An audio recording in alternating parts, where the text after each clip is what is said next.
The Late Night Alternative with Iain Lee on Talk Radio.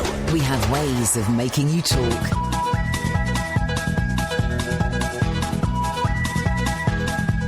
There's a voice that keeps on calling me. Down the road is where I'll always be. Every stop I make a new friend. Can't stay for long, just turn around and I'm gone again. Maybe tomorrow I'll want to settle down. Until tomorrow I'll just keep moving on. Down this road that never seems to end. When new adventure lies just around the bend. So if you want to join me for a while, just grab your hat and come travel like that's old style. Maybe tomorrow I'll want to settle down. Until tomorrow the whole world is my home. So if you want to join me for a while, just grab your hat and come travel like that's old style. Maybe tomorrow I'll want to settle down. Until tomorrow I'll just keep moving on.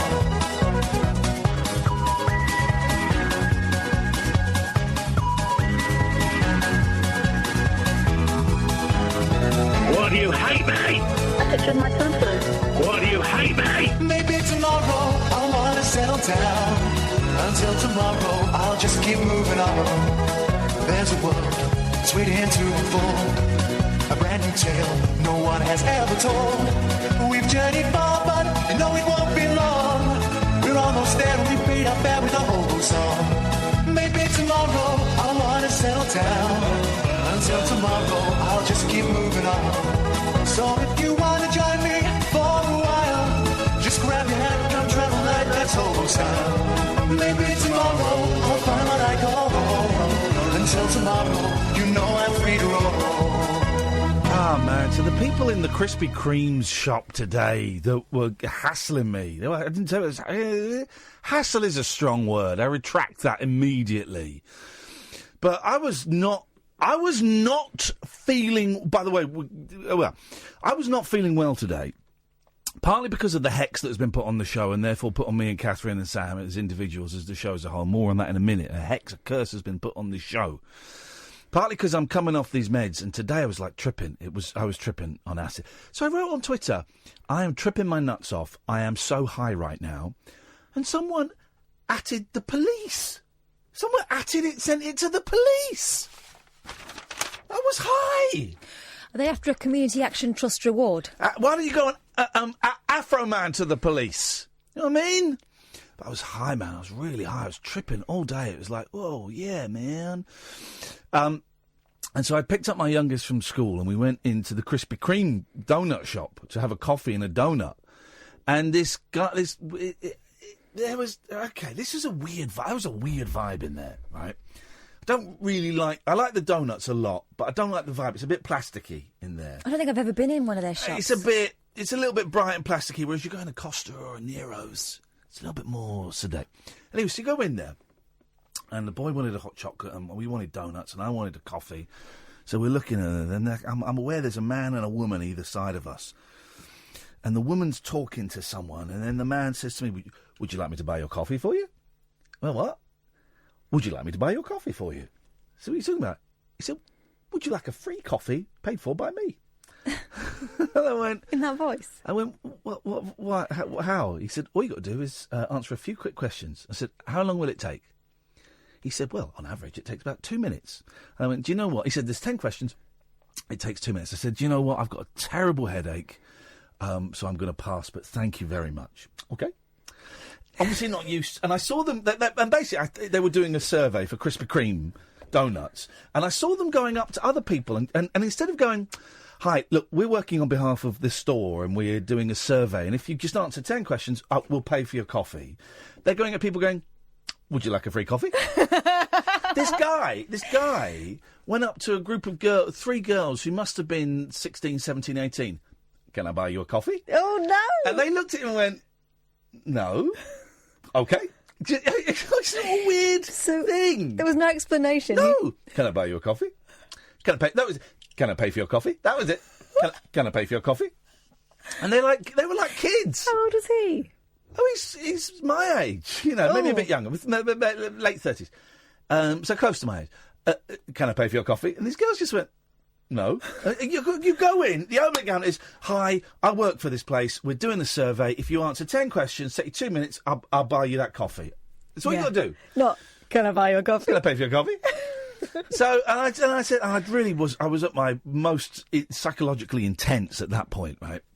So, no, honestly, I've got a terrible headache. No, but thanks very much. Okay. So then I'm sat down with the boy, and I am off my nuts. I'm so high, right? And it's not a great feeling, because I had a headache at this point, and it was really getting a little bit unpleasant. And I'm trying to focus on the boy and just talk to the boy and keep a conversation going, because otherwise I just found myself staring into the distance or bursting into tears. And then I was aware of a couple of young girls, 16, Googling me and stuff, and I was aware that the two people, the man and the woman that were doing the surveys, had gone and sat back down, and they clocked that it was me, and that's cool, they clocked me. And then the guy behind the counter clocked it as me, and that's cool. And then these two girls clocked me, and they're Googling me, and I'm just thinking, just come over here and get it. Let's get it out of the way. Let's do it. And they left. The two girls left, and they came back, and they went, "Excuse me, is your name Iain?" I went, "Yeah." They went, and we had, and it was nice. It was a nice moment, right? And then the woman who was doing the surveys went up to the man behind the counter and was obviously saying something to me, because the man behind the counter then started looking at me, and I was just thinking, jeez. Oh, God, just get it over with, right? And I'm feeling terrible at this point. So the guy from behind the counter, who's not the guy who's offered to pay for my coffee, comes over and he said something. It sounded like, "Can I ask you a favour?" I went, "Yeah, sure." It sounded like he said, "We have a Krispy Kreme app. Would you like to be on it?" I think he's talking about Instagram. I think he said an Instagram account. I don't know. He said, "We have..." and he says, would you do me a favour? Yeah. Does anyone in this shop talk normally? Maybe this is the drugs was doing. "We have... would you do me a favour?" I said, "Sure, what is it?" "We have a Krispy Kreme app." I think it was like Instagram account. "Would you like to be on it?" And I'm thinking, right, he's got that from that woman who's over there who won't come. Who won't come. She's asked him to ask me that. She's been sat with that dude over there who I told that dude I didn't want to do his survey because I got a really bad headache. As I said, I got a blinding headache was my exact phrase. So she knows I got a blinding headache. So she sent that bloke over to come, and I just went, "Dude, do you know what? I've got such a bad headache. I can't, I'm afraid." And I was very polite. And also the coming off these pills makes me quite aggressive. Mm-hmm. So I wanted to say, "Why don't you piss off? God's sakes, man, I've told him I'm not well." And I didn't. So I just said, "Is that you?" My stomach's going like the clappers. Wowzers. Sorry, everyone. So Apologies. so I sent them back, and I just thought, I'm never going back in that shop ever again. That's what I thought. I'm never going back in that shop ever again. It was just to get to have one approach. It's fine. That's fine. And I explained, "I've got a really bad headache. I'm not playing today." So then, and also when I'm with my boy as well. That's the thing. So then to get a second approach when I'm with my boy, when they know I'm not feeling very well, that was a bit rough. So Krispy Kreme donut store in Windsor, you blew it, guys. You blew it, man. You blew it. I could have come on the radio saying great things. They're great donuts, right? They're great donuts. I would have come on and said either nothing about it or said, "I went and had some donuts. That was great coffee." And instead, I'm saying, man, you hassled a guy that was dying. You were made to feel uncomfortable. I was made to feel uncomfortable, and one of yours, "Hey, I wonder if I tweet them, will I get free... will I get free... They'll pay for your coffee. No. Will I get free confrontations for the rest of my life? That's what I'm hoping for. Busy show tonight, Sam. We've not told you about this. This is a busy show. In an attempt to... Did that guy on the news say we lost... How many did we lose in World War I altogether? 18 million, I think he said. Something like that. A lot. Too many. World War I was a folly. Could be argued. We can go there if you want. That World War II is the only legitimate war that there's ever been. Could be argued that. I'm happy to kick that idea around. World War I was a folly. He said, some 18 million men, women died. But it's really important we remember the 9 million animals that died. Well, I've got a question. The question is Is it? Is it really important that we remember the 9 million animals that died in World War One? I think it's terrible. I think it's awful. But we kind of, and I know that the opposite Hyde Park, down Park Lane, there's a memorial. I mean, they've obviously taken so much pride in it. It's right in the middle of a really busy road that you can't get to by foot. Unless you want to risk your own life. But there's a memorial. It's very dangerous for animals. Yeah, it's something like They Served Two or something. Yeah. It's an animal memorial. But do we, I mean, on Remembrance Sunday, will there be anybody? Maybe we should do like an extra 10-second silence for the dogs and the sheep that died. The pigeons, bombs strapped to them. I don't know. We can talk about that. 0344 499 1000. Will anybody? I mean, why? Is he also then going to remember all the animals that we kill every day for meats? How many animals die a day through bolts to the head? It's got to be close to 9 million, hasn't it? I mean, it's got to be something. I just thought that was a really weird thing to say. Okay, well, maybe not a weird thing to say. Maybe it's a nice point to make. Don't forget, 9 million animals died. But to put it in the news bulletin, perhaps that's what I'm grasping at more. To have it in the news bulletin. Don't forget those 9 million. And don't forget that during World War One, 9 million animals died as well. Yeah. I was listening to Eamon Holmes when he was interviewing him on the Was radio. he in tonight? Yeah. Okay. Yeah, he was. I think that's why that guy's on the news. Okay, because he was an Eamon show. Okay. Yeah. Well, it's a great guest. His charity is the one that's put up that memorial. Okay. By the way, I'm not doing this to be an a-hole shock jock, right? If you can honestly come on and sway my opinion, then please do. Seriously, I don't have any enemies. Apart from some of the people who were listening to the show last night. Why do you hate me? If you didn't stay till the very, very dying seconds of the show, then you missed. The beginning of the show was this. A picture of my fufu. The end of the show was this. Why do you hate me? It really was light and shade. 0344 499 1000. We've got a guest coming up in a minute, all the way from Canada, one of my favourite countries. We're going to talk to Paul Myers, who's written a brilliant book about I say it's brilliant, I've not read it yet. He knows I've not read it.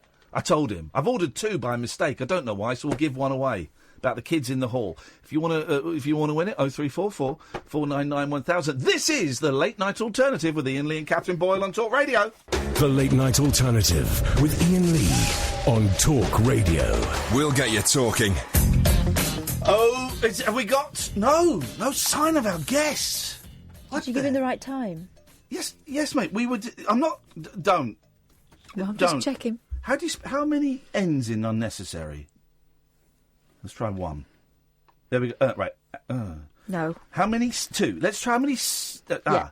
2, otherwise it'd be unnecessary. All right, shut up. How many C's in unnecessary? 1. Right. How many S's in unnecessary? 2. Then how come it's got a red line underneath it? Oh, it hasn't now.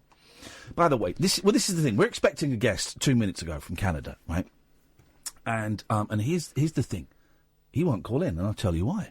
Something we discovered on the show yesterday. The show has been hexed. A curse has been put on the show because someone, a psychic, we think, a psychic on Twitter offered to cure my depression by using a pendulum. London swing like a pendulum do. And I told her to get knotted. And then she blocked me. And last night's show was a car crash. And we think it was a car crash because she has put a hex on the show. So what we're really after, and Catherine has failed miserably in this job. I think it's the hex. Miserably. I asked Catherine yesterday, all she had to do was find us a psychic, a white witch, a warlock, or any one of those bullshiners that pretends to have magic powers to lift the curse from the show, right? I said this, they will be treated respectfully and without mockery. I hope they're not listening now. Who have you got? I contacted 5 of my magical contacts. Yep. One's watching a play. Right. One wanted to know more and then disappeared. Probably literally. Okay. The other 3. Nothing. Flaked. So here's the thing. Tonight's show is going to be a car crash, just like last night's show, unless we get someone who's got the gift, the 6th sense, the All-Seeing Eye. Do you remember that band, the All-Seeing Eye? No. Okay. To come on the show and lift the curse. We need an exorcism. We need a curse lifted. 0344 499 1000. This is. I'm not even doing a thing now. This is an actual, genuine thing. The show is cursed and we need help. 0344 499 1000. Could you smudge us? Could you Sorry? give us a cleansing, healing chant or something? You're talking about Susan and her foo-foo. That needs cleansing and healing. Now, listen, very, very exciting, okay? We talk quite a bit on this show. They seem to keep popping up every now and then. The kids in the hall. Remember when we had Stephen Page in, the brilliant Stephen Page? And he had Kevin Fox on the cello and he had Craig, as they say, Craig Northey on the guitar. And we're all kind of mooning over Stephen Page because we love the Bare Naked Ladies. Who doesn't? People Without Souls, that's who. And then Craig kind of let it slip that he'd worked with the kids in the hall. Well, Stephen Page was out the door. Sorry, Mr. Page, we don't need you anymore. I want to speak to this guy. And Stephen Page understood. He got it. He got it. He realised that Craig was the bigger star. I love Kids in the Hall. And a brand new book has come out about them. And I must have been so excited by this book. I've ordered it twice from Amazon. It rocked up 2 days ago, and then it rocked up today. So I've got a spare copy, and I'm more than happy. I can't be bothered to send it back. I'm more than happy to give away the second copy of The Kids in the Hall, One Dumb Guy. It's the authorised biography by Paul Myers. I'm more than happy to give that away. 0344 499 1000. I think via the magic of internet technology, Paul, who wrote this book, should be on the line now. Afternoon, evening, Paul. Hey, how you doing? I'm doing. Can you hear me? Yeah, we can hear you, man. How are you doing? I'm good. It's about 2:20 in California here. I live in Northern California, not to be confused with LA. I live near Oakland, across from San Francisco. Oh, man alive. This guy... Well, go on. What is the weather like? It's, I've lost my Celsius. It's something like, I'm just looking for you to get an accurate reading. It's about 62 degrees Fahrenheit here. Jeez, doesn't it make you Which make is, you sick? yeah. It's a little warmer with the Trump. Hey, man, let me get this right. Are you Canadian? I am a Canadian dual citizen. I'll never not be Canadian. I have my Canadian citizenship, but I, for reasons of voting and such, I was able to become a U.S. citizen just in time for the worst time to be an American citizen. You had to become an American citizen because you were so keen to get Trump into the White House, and well done, Paul. It's worked.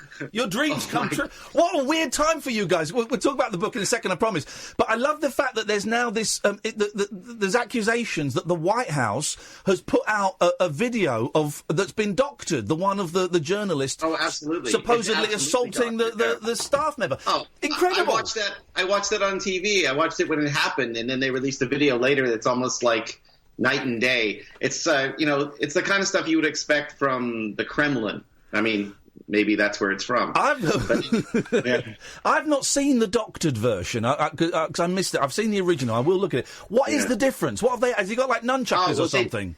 If you want to know what they did was, that's right. They added in some Ultimate Fighting footage. No. What they did was they sped up part of it to make it look like CNN journalist Jim Acosta had swung at the arm of the young intern. When all she was doing was grabbing the mic, and he said, "Excuse me, ma'am, I'm asking a question," which is like the most gentlemanly assault you're going to get. And it was absolutely no assault. And basically, his motion was pulling away from her rather than towards her. And it's just Trump doing more misinformation. He's really clearly upset that he has to be accountable now that the House is Democrat again, and he's upset that Jim Acosta keeps asking him questions, which almost nobody else in the press corps has the nerve to do. And so he's a problem. He's a problem I wouldn't be surprised if Acosta's brakes failed magically too. This is it. I'm surprised more people aren't getting bumped off over there. As you know, our royal family over here have a grand history of murdering people they don't like. So Trump needs to pick up on that. Anyway, listen, Paul Myers. Let's get on to the happier stuff. Well, happiness. I'm sure there's some darkness in it. I love the Kids in the Hall, man. They were shown over here. Sort of, I'm trying to think, early 90s on Channel 4, and it was like 1 o'clock in the morning, and it was never on a regular day. You'd kind of have to look through the listings, and it would be there, and you would set your videos. So they have they have even more of a cult status over here than they probably do in Canada and America. In the US, yeah. Now, why did you... What's your connection with them? Why did you decide to write this book? It's kind of amazing. I'm a I write about music. I actually wrote, you mentioned the Bare Naked Ladies. I was a musician in the Toronto scene, a contemporary of Stephen Page and a contemporary of Craig Northey. Wow. And I had a band called the Gravelberries. And this is to answer your question, by the way. I'm actually answering it. So at that time on Queen Street West in Toronto, it was very much the scene, you know. It was where the bands and the comedians and everybody, it was very post-New Wave, and all the English bands would come there and all the American bands would come there. And as well as we had like a comedy scene, which was basically centered on the Kids in the Hall. They had basically started, and they were a rock comedy troupe. They didn't play rock music themselves, but in between sketches, they would play The Jam and Buzzcocks. And it was very much, angry young comedy. And so I wrote the Bare Naked Ladies' first biography that they asked me to write. It does relate, because when I became a writer, I started writing stuff. I started writing my fan club newsletter for my band, the Gravelberries. Really liked writing. Yeah. Started writing articles about music, and then the Bare Naked Ladies were like having their big success in 1990. I think it was 1998. They started having like a number one hit record. They were about to have a number one hit record in the United States. Yeah.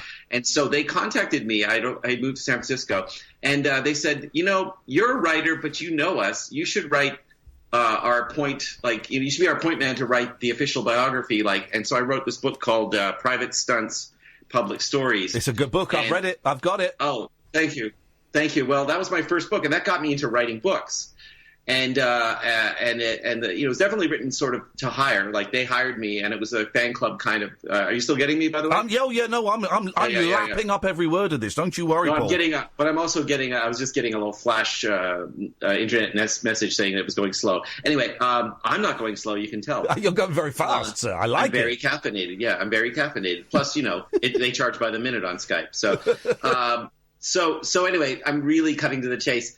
That went really well for me in terms of opening up a career for me. I wrote a book about Long John Baldry, who many people in England wouldn't know, but he discovered Elton John. He was a musician in the London scene of the 60s, and he discovered Elton John and Rod Stewart, amongst other things, and was a contemporary friend of the early Rolling Stones.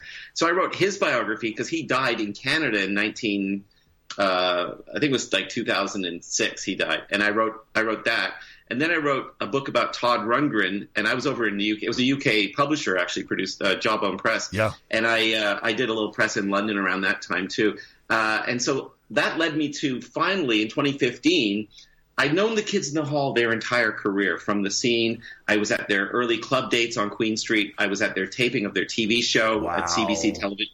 The CBC, which is like the BBC. Yeah. It's like the big, they put cultural money into things. And I was also on the set of their film Brain Candy. So, and then I've been at several of their reunion tours over the last decade or two. Yeah. And so it seemed logical that now that I know how to write a biography, thanks again to the Bare Naked Ladies and others, I said, you guys have been almost at this 30 years. This is a couple years ago.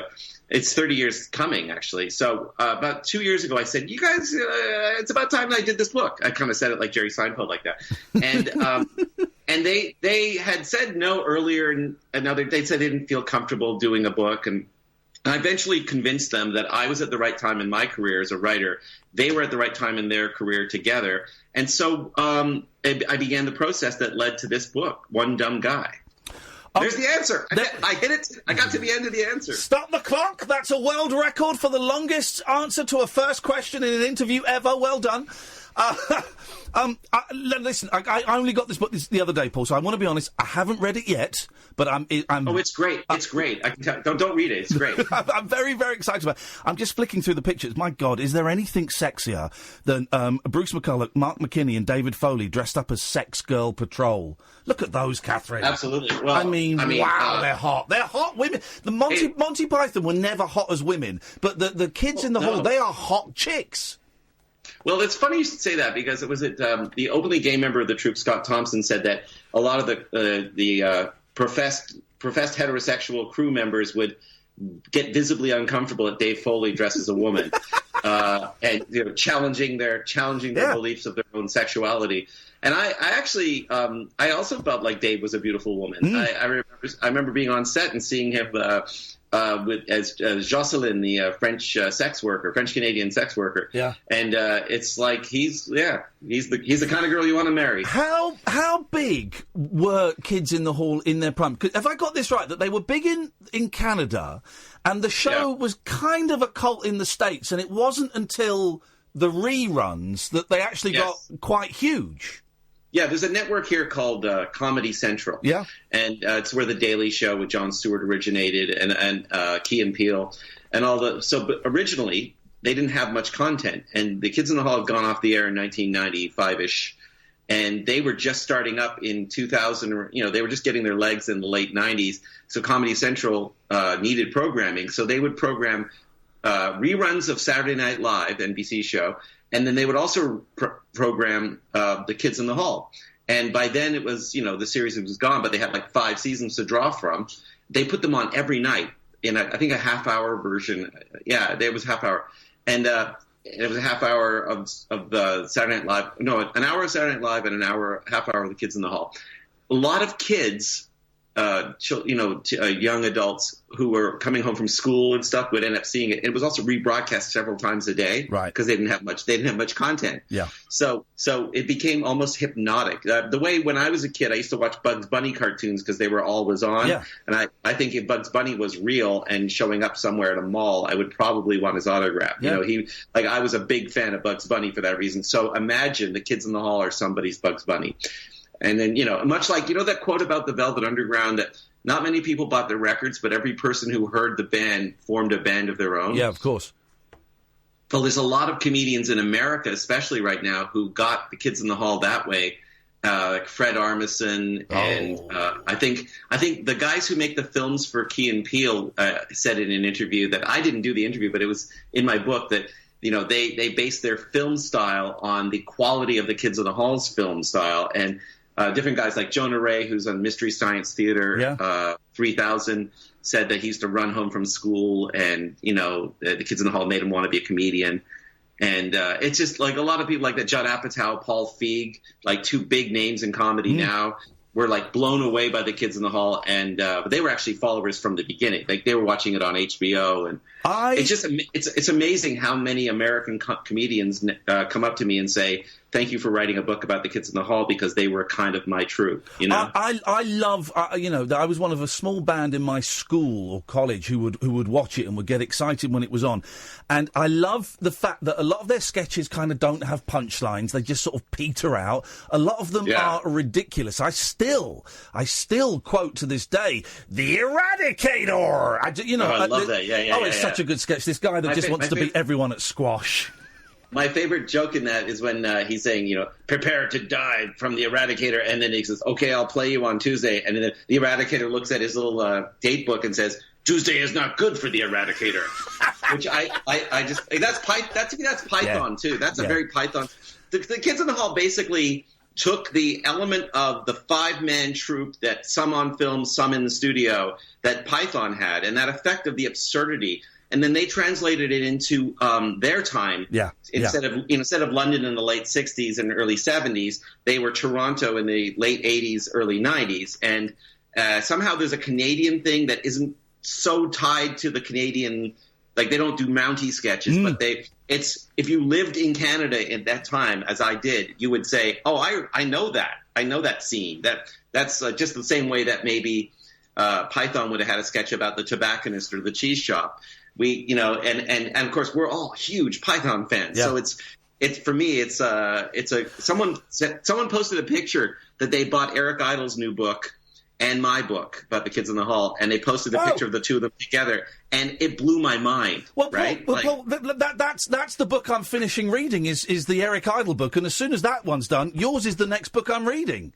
Oh, I'm honoured to go second after Eric Idle. Sir Eric I do think that kids, they seem to be like the missing link. But let's get geeky for a second, Wolf, for the whole thing. The missing link between... We're geeking out now. Oh, man, I love it. The missing link over here between Monty Python and The Fast Show. I'm guessing you're aware of The Fast Show. Oh, The Fast Show. Yeah, and there's a lot... I'm thinking of, that I Crush Your Head, and there's quite a few sketches from the kids in the hall that would sit very comfortably in The Fast Show. Very catchphrase... I'm crushing your head. Wonderful kind of recurring characters. So do you remember, I can't remember the lineage. When did The Fast Show, when was it on TV? I think The Fast Show was when I was at college. That would have been, I'm going to say 93, I'm going to say. Catherine's Googling it. 94 to 97. 94 to 97, I wasn't far Okay, so out. they were coexisting with the British, the Canadian TV show was like 1988-ish to 1995. Yeah. Or 1990. Yeah, it was like the first 5 years of the 90s. So they would have been happening at the same time. I wasn't sure about the lineage of that. That's true. That's a good point. Do they like each other? I always get the feeling that there's a kind of tension between them. Well, imagine you're talking about Oasis. Yeah. Okay. Yeah. And they're brothers. At the end of the day, it's like, he's our kid, but I hate him. But then I love him. Yeah. But also, if you insult one of the other guys, they're the first guy to defend. Right. So they're a 5-man organism, and each one within they have the right to have an argument with each other at any given time, but no one else can. So they are brothers by choice and brothers by what's the word? Attrition. They've been together, working together for 30 years. Every possible fight they could ever have, they pretty much had, and they faced death. They literally faced death together. With Scott got very ill. Scott Thompson was dying, wasn't he? When they were filming their last series, and the series was called Death Comes to Town. So It was like, and the book is filled with these moments. Somebody else told me this in an interview because I just did Canadian. I had a bunch of dates in Canada, and one of the guys said to me, he goes, "This looks like the story of the kids in the hall is the story of will they break up now? Yes. Is this what's gonna do it?" And then ultimately you come to it's an ongoing story. They're still planning some new things in the new year, but the ultimate conclusion is, I guess not. I guess they're not going to break up because nothing could break them up. And the other story I think is about them is it's a story of how they screw up every group decision they've ever made. This is what I wanted to talk about. They keep getting things wrong. Yeah, and that's why the book's called One Dumb Guy. It's a Kevin McDonald of the Kids in the Hall said, we're actually pretty smart guys individually, but together we're one dumb guy. They make so many wrong turns in their... I mean, listen, I went to see Brain Candy. It got such a limited release over here, their movie. And I was there with my sister, a flatmate, and there was one other guy. 4 people in a cinema. And I wanted to love it, and I did love it at the time. And then I watched it a couple of years later on video. And there are some great ideas. There are some great scenes in there. But it just doesn't quite work, and you think, come on, you could have made a Holy Grail here. You could have made a Life of Brian. And what was that? Was that too many different opinions at the same time? Yeah, there was a lot going on. The first you have to know is that when they were writing the film, 2 of the family members of 2 of the Kids in the Hall had died by suicide. Oh wow! So it's already pretty dark. Gosh. And the room they were writing in. Kevin dubbed it the boardroom of death because every time they would meet, they would say, I just found out that my brother-in-law committed suicide. In the case, Scott Thompson's brother actually also committed suicide. And then there was that. And then the other aspect of death was about their career because Dave Foley had, I don't know if you got it over there, there's a hit TV series called News Radio. Yeah, of course, yeah, big show. And Dave Foley had been picked to be the star of this show. It was built around him. And this was a time when, the other guys, the series had ended and they were about to do their movie. And their plan was to do like Python movies, to do like their Holy Grail, their Life of Brian. But while they were making this film, there's those deaths I mentioned. And then there's this thing where Dave wants to reschedule he wants to shoot the film a year later because there's a lot going on for him. The other guys kind of resent that and admit to it now. And then And then, so there's all these things going on, tensions. Dave and Kevin, who were the best friends originally, they'd been together even longer than the kids in the hall. They were completely not speaking to each other. And then somehow contractually they had to make the movie. They finished the screenplay. They kicked around. In my book, you'll see there's all these great ideas that they didn't do. Yeah. And like, there's a whole bunch. There's one that I really love called Boat Full of Cowards, or Ship Full of Cowards. It's like a Navy drama or Navy comedy, but like everyone on the boat shouldn't be on the boat except for this one drill sergeant played by I think Mark. Brilliant. And they didn't make that movie. And then they decided Prozac was new at the time, and of course they're talking about these themes of depression. And at the time Prozac was being sold as an antidepressant that just cured sadness. Yeah. Like they didn't really explain it in a nuanced way, so people were calling it the happy pill. Yeah. And so they like to make fun of big business, and they like to make fun of sort of pop psychology. So they decided that they would make this movie that they were going to call The Drug, and it later became known as Brain Candy. But the film was kind of dark. It was a dark theme about people being depressed. Kind of dark. There's a guy in there, there's a kid in there in a wheelchair called Cancer Boy, and one of my favourite lines is this mum comes home to her young kids. Hi kids, where's your dad? Oh, he's upstairs masturbating to gay porn. It's a dark movie, man. Yeah. Well, yeah, and there's even a scene in it where one of the kids remembers a childhood memory of his father walking in and clumsily and you just see the window of the house and you just hear the sound effects of him, of the father clumsily trying to kill himself and keeps missing at close range, which would not sound funny. It doesn't sound funny in description, but when you see it in the movie, you just hear Kevin McDowell going, I can't believe I missed again, and again, very Python, very much like more like Meaning of Life Python, the dark scenes of death. And because, Meaning of Life is one of the darkest Python films ever. Oh, right? I can't watch that. I haven't seen that for years and years and years because it is so grim. I mean, there are a few joyous moments in it, but the whole, the war, Mr. Creosote, the sex education, the salmon mousse. Yeah, it's a dark movie, man. Yeah. I didn't need the salmon mousse. Yeah. Also, their American accents, that almost killed me. But anyway, we're digressing. So they make that, and you mentioned Cancer Boy, and that's the other thing that they did wrong. Yeah. Well, they stand by the film, but I mean, they admit that made it hard. So when you make a major motion picture with a Paramount, you basically are getting one shot, and American movies have to open fairly big. Yeah. They have to at least make back their money. And they made this film, and at one point they're shooting this scene, and if you don't know what we're talking about listening, there's a scene with a bald-headed kid, and it's a parody of all of those things where sometimes the charity kid gets a little high on himself and wants to meet every celebrity and gets a little – and God bless the kids who are in that position, but the idea of he's entitled and he's a little bit pushy.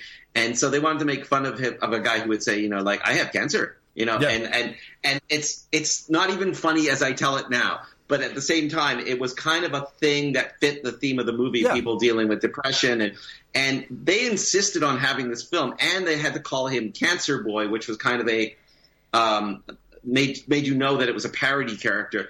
Well, of course, these are things these are third rails. You don't touch these, I remember laughing at that. I remember laughing at that character at the time. And then I remember watching it again and thinking, ooh, no. I couldn't believe that I laughed at it. And I'm just thinking, nah, they shouldn't have put that in the movie. Yeah, I mean, and that's what happened. So they were fighting for it. The Paramount, who were distributing the film, and, their big shot at the U.S. market, they would have been happy for a moderate weekend with a cult film. But no. So Paramount gets on the phone with Lorne Michaels says you should cut. Lorne Michaels is their producer who produced Saturday Night Live as well, and Lorne Michaels says, I think you should cut the Cancer Boy thing. It would make it easier. And then and the troupe had a conversation, and they said it's our comedy. We're doing it our way. Yeah. So God bless them. God bless them. They created this impediment to their own success and stood by it, and they fought for it. And they got on the phone with a Paramount executive and said, "I'm sorry, we're doing this." And so, of course, they say, "Well, great. There goes your promotion budget. We're not going to sell it." And then Siskel and Ebert were very popular film critics at the time, and Ebert said it was the worst film ever made, and Siskel defended it. But and then one of the big New York Times critics also said it was a joyless exercise, and so any kind of crossover audience they would have had other than their hardcore base just didn't come, and it didn't stay in the theaters very long. So cinemas, So it was a little bit of another one dumb guy move, really. Paul, listen, I've tweeted the book, and I will tweet all the links and all the places you can get it again. Final thing, are they going to do any more? Just when everyone thinks they've stopped doing stuff, they'll do another live tour, or they'll do that series they did a few years ago. I read somewhere that they might be doing something for Netflix. They're not specifically named for Netflix yet, but they've been talking, as they often do. They're talking amongst themselves to get a thing. Like, they need to have a thing. They're probably going to do some more touring, and they want to write another original series because it's been about 8 years since the last one. Wow, okay. And so right now Mark is on a hit American TV show called Superstore, and and they're all doing various things. Bruce is kind of a professor right now for the year in Toronto. And Scott's got this Buddy Cole thing that he's doing. It's a character of his. He kind of tours with it. And they're all busy, and so they're going to try and pencil in something to do together. And in the current climate, Netflix and Hulu and Amazon TV, Amazon Prime, they're the kind of places you take stuff. So you make a short series like Mr. Show did a couple years ago. Make a short 5 or 6 episode series that goes viral, or it goes bingey. You can binge it. Bingey. And then it goes bingey. He's gone all bingey, I'm afraid. And then that would be good. And then they could just do a contained. It could be a sketch comedy all the way through it, or it could be one story the way Death Comes to Town was. I hope they do it. I'm actually hoping that my little book's going to help them sort of like stay in the public eye and get the money that they would love to get to do it right. I don't want to pretend that I'm going to be the guy who helps them, but certainly I didn't write the book because I didn't want to help them. So I'm happy that people will be talking about the kids in the hall now and getting the whole story about how important they are. Paul, it's so nice to talk to you, man. I'm so glad we sorted this out. The book is The Kids in the Hall, One Dumb Guy, Paul Myers. I've got a copy. If you want a copy, dear listener, first person to phone up and tell me that you want it, 0344 499 1000. Paul, if they do some live shows, I've decided I'm coming over to see them, so I may get to shake your hand, and thank you for this. Hopefully I'll be there. I'd love to. Wouldn't it be great if they went to England? But anyway, okay, thank you. Thank you for the time. Thank you, Paul. For the time. Take care, brother. Bye. Thank you very much. 0344 499 1000. This is Talk Radio. The Late Night Alternative with Iain Lee. On air and off the leash. On Talk Radio. Sorry, I shouldn't really be taking private phone calls, but my phone has just gone off. Hello, who's calling on my private phone? Sadiq. Oh, Sadiq, man, come on! What are you doing? I make jam tarts today. You make jam tarts? Yeah, values. Yeah, I'm on the radio, man. As you know, I do a radio show. This is Sadiq, my biggest fan. I made the mistake of giving him my phone number, and now he won't stop calling me. I had to block you on WhatsApp again. Sorry. Well, no, because I knew that I had to get some sleep, and I knew that you would phone me very, very early in the morning. Yeah, and I don't know, and I like to have my Wi-Fi on my phone so I can fall asleep listening to the radio, and I don't know how to disable WhatsApp, so I just thought it was easier to block you, man. I don't know if this relationship is working. Yeah? I want you to unblock me again. I won't do it again. Please. Right, if I unblock you on WhatsApp, do you promise not to call me tomorrow on WhatsApp? Yeah, I promise. What time can I ring you? Sorry? I said, what time can I ring you? Why don't you ring me at 10 o'clock using my other phone number? What's that mean? 10 o'clock? I haven't got that. No, 10 o'clock at night. You okay? Yep. Have we got a white witch yet to lift this hex? None of them are getting back to me. It's Friday night special night. It's Thursday. The hex! All right, Sadiq, thanks for calling. Bye-bye. Let's go through some of these calls. Let's go to Jerry. Good evening, Jerry. Hello. Hello, Jerry. How are you doing? None of your business. What you got? Like I say, we're struggling with the care and we can't find any. I've been turned down by the one I thought I was going to because it's so expensive. Uh-oh. So what's going to happen now? They can't kick you out, though, can Give they? me another 28 days' notice. Yeah, they can't. This is the thing. They're not going to push you out onto the pavement with your suitcase and say, there you go, fella. Yeah, but what I like is the lack of places for people. Yeah, I know this is one of the great scandals. There are From hardly... Birmingham Huh? to Manchester. From Birmingham to Manchester. Yeah. 2 places consider me. Yeah. 2 places, the rest can't. Yeah. There's no accommodation. And so we're looking at Wigan. If I might as well send me to Uruguay, send me to Wigan. I'm just probably It's a scandal. It's a scandal. It's a literal scandal, and no one wants to talk about it or know about it until it's happening to them, in which case it's too late. Yeah. I'm still here. Still here. Well, here's the thing. Just rest assured knowing that they cannot kick you out, that you will have to have somewhere to go to before you leave there. And I know that's still not a great situation because it's all very uncertain, but... Better than sleeping under a cash point. Sorry? Better than sleeping under a cash point. You live under a cash point? Yeah, it's better staying here than sleeping under a cash point. Well, they can stick you under a cash point if you want. I'm sure you get a few quid. You've got the shakes and everything. I've got the shakes. The hippie shakes. Hippie, yeah. Very good. Yeah. That looks very interesting. People never heard of that programme. Oh, it's good, Kids in the Hall. Yeah, it's funny. That's why it's the doors clip. Beep at the doors. That was funny.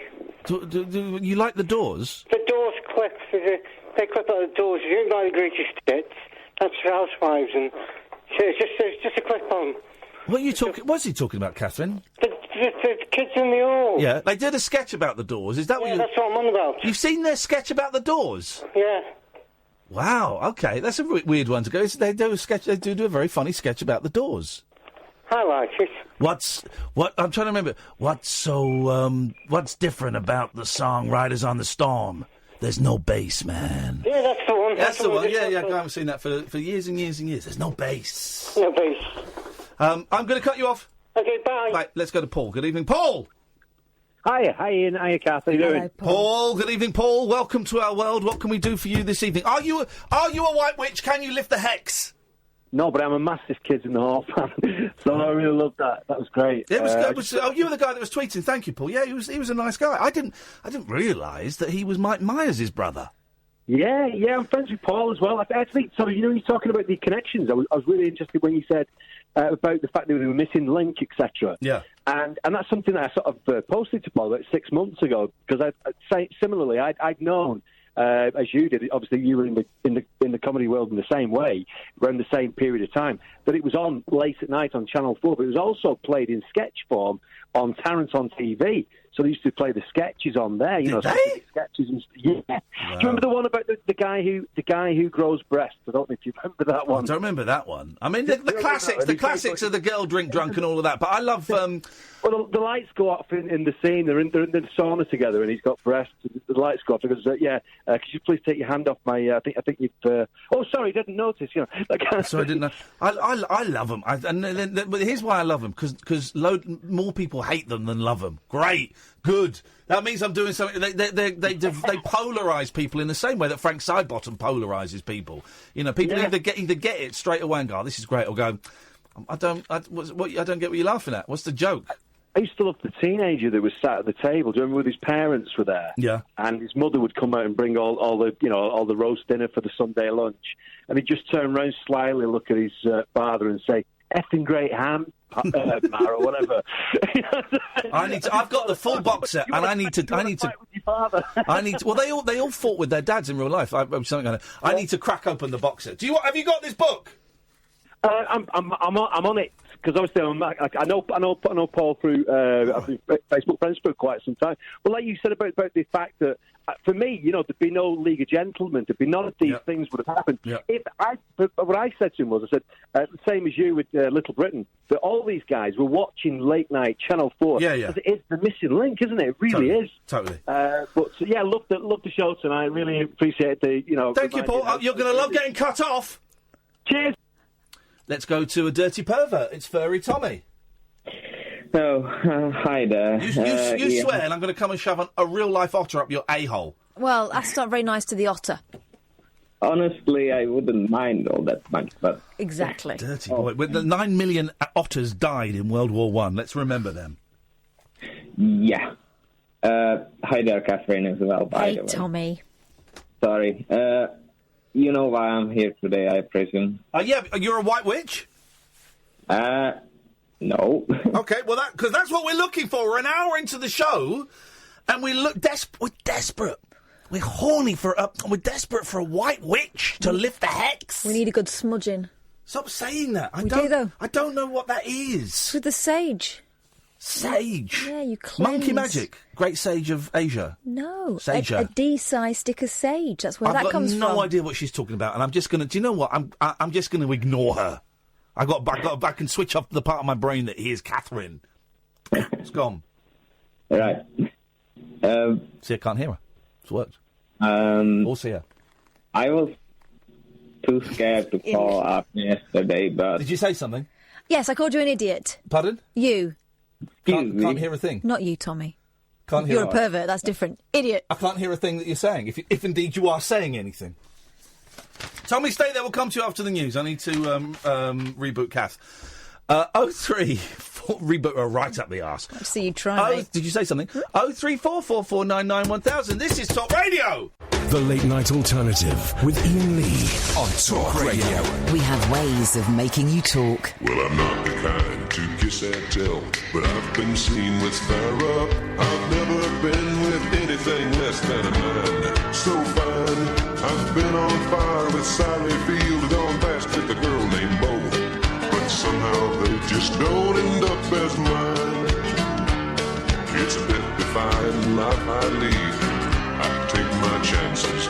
I die for living in the movies and TV. But the hardest thing I ever do is watch my leading ladies kiss some other guy while bandaging my knee. I might fall from a tall building, I might roll a brand new car, 'cause I'm the unknown stuntman that made Redford such a star.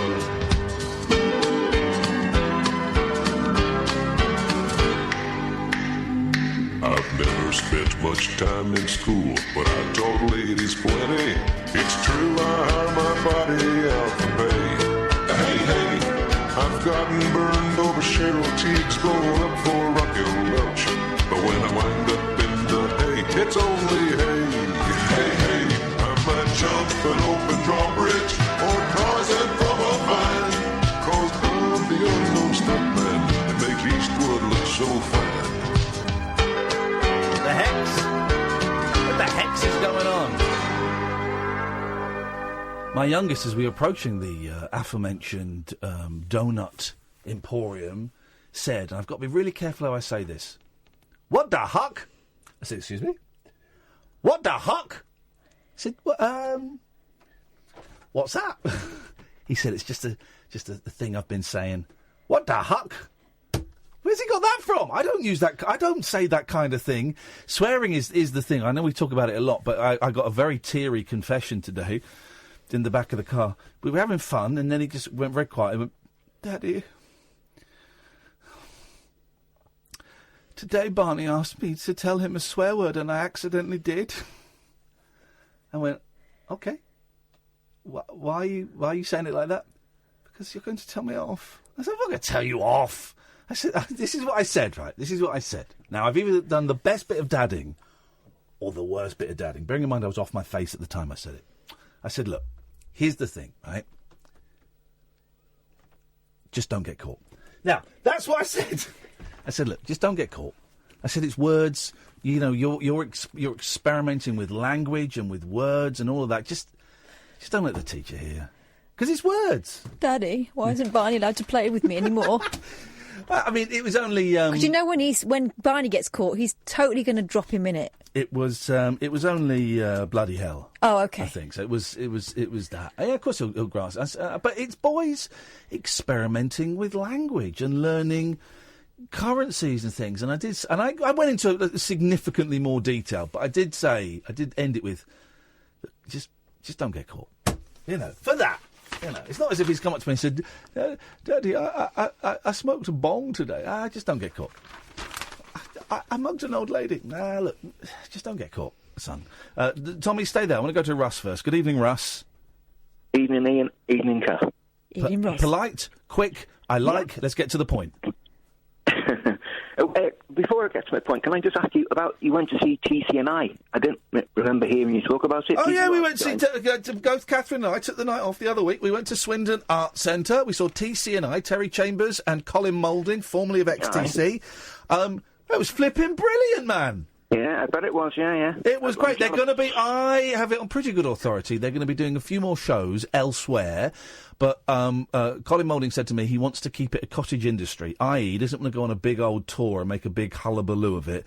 I think the impression I got, they want to do a few select small dates that they put on themselves, that they control, because they're one of those bands, there are several bands, XTC is one of the most famous, that strongly believe that they were ripped off by the record company, management and record company. Did you know this? They went on. They went on strike for like 4 years and didn't release an album for 4 years. It was either to get out of the Virgin contract, or they wanted to get the rights to their mark. They wanted something from Virgin that Virgin, their record label, refused to give them. So they went on strike and they didn't release an album, I think, for 4 or 5 years. Wow. And they weren't touring either, so they weren't making no money. So they did a Prince. Yeah, they did a Prince, but no one wrote about it, you know. So they're very wary of, and when I interviewed them, they mentioned this, they're very, very wary of getting ripped off again. So they want to do it all themselves. Good luck to them, I say. I think it's harder. I think they'd be wiser now, wouldn't they? And I think it's harder for bands to get ripped off these days. They're a bit more savvy, aren't they? I suppose than they were when they're in the younger days. But they should be multi-millionaires, and they live in nice houses, but they live in, kind of nice.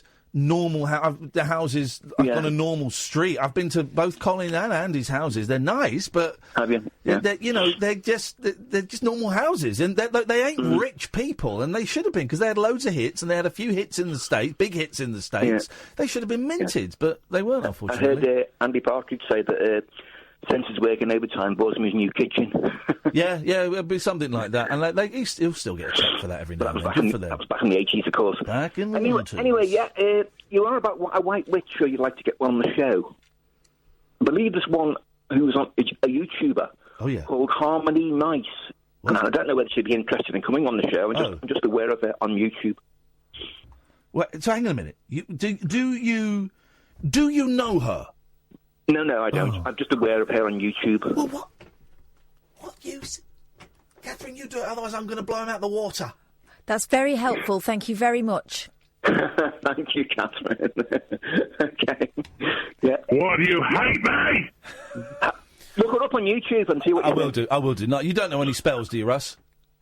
No. I used to know someone who claimed to be a white witch and had all sorts of symbols above the door on their flat. Oh, above the door. Many years ago. Yeah. Anyway. They're always all white witches are basically swingers. They're basically unattractive swingers, aren't they? Right, we're still trying to get one on, so can we say this after? You've had 24 hours. I think they're listening. If they hear this, they're not going to come on, are they? Well, we're not all witches. Not all witches. Yeah. You could have pressed that dump button then. The hex. Thank you, Russ. Nice to talk to you. The hex. The show is hexed. You did send me this. What is this you've sent me? Well, it's someone doing a cleansing spell. Okay. Don't spoil it. It's important. It's powerful juju.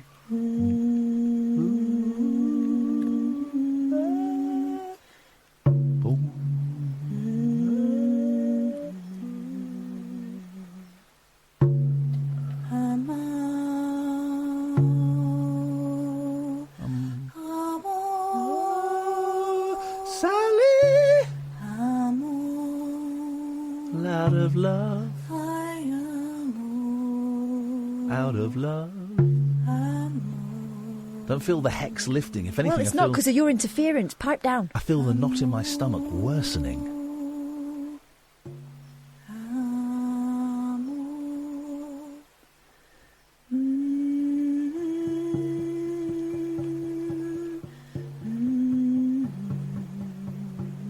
I don't feel that that's actually magic. 0344 499 1000. I got nothing to talk about. I got a blank piece of paper. Didn't read the papers. Didn't look at any of the stories. Just thought we'll just come in and see what happens. And so far we've done 70 minutes. So it's quantity not quality. Which brings us back to furry Tommy. Good evening. Oh, hi again. Yes? Sorry, I just wanted to say I was too scared to call at first, and then you started talking about millions of animals and writing books, so both kind of interest me. You know what I sent you on Twitter, don't you? No. Do you not? No. What did you send me on Twitter? Basically, yesterday after the boring story and the swear words. Yes, exactly. Yes. I was feeling so bad I couldn't even go sleep. So good. Catherine's laughing. I am not. You were laughing. No, then. I'm not. I'm waiting for the. Go on. I'm sorry. Have you cut a finger off to send to us? Because that would be acceptable. That would be an acceptable apology. I love you so much. I wrote you a poem. You wrote me some porn. I wrote you a poem. Oh, Jesus, God, dear Lord! I really want to hear it. I really want to hear it. Okay, let me get some porn poem music. Hang on. Okay. Okay. In your it's a flipping advert. Okay. So in your own time, furry Tommy, this is your poem. Away you go. Utter redemption. Hi there, my fave. Couple of comics.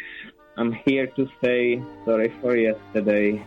I dare try save the trouble epidemics which I have caused. Please allow me to stay. I didn't know infamy is prohibited. If I did, I swear I wouldn't swear. I didn't see the swear word limit exhibited. Maybe I should have used my brain on air. Iain, you are an amazing guy. It's true. I didn't want to get you mad. Very true. And since I am an Eastern European bi, my smut understanding is pretty sad. And same goes for Catherine, not deserving my rude talk. I feel so bad for what you have seen. When I gave you that fated second call, it was a truly a lame and mean scene. From now on, I'll make sure to stay dear, as I don't want it to be my last call. My understanding of your rules is now clear, and the truth be told, I'll think it through all. But to be fair, I will understand if you get my entries prevented. The story. Honestly, don't be bothered how I'll feel. Please stop. As I really deserve to be tormented. Yep, you do. Whatever will be your choice of matter, I will be always enjoy your podcast stream.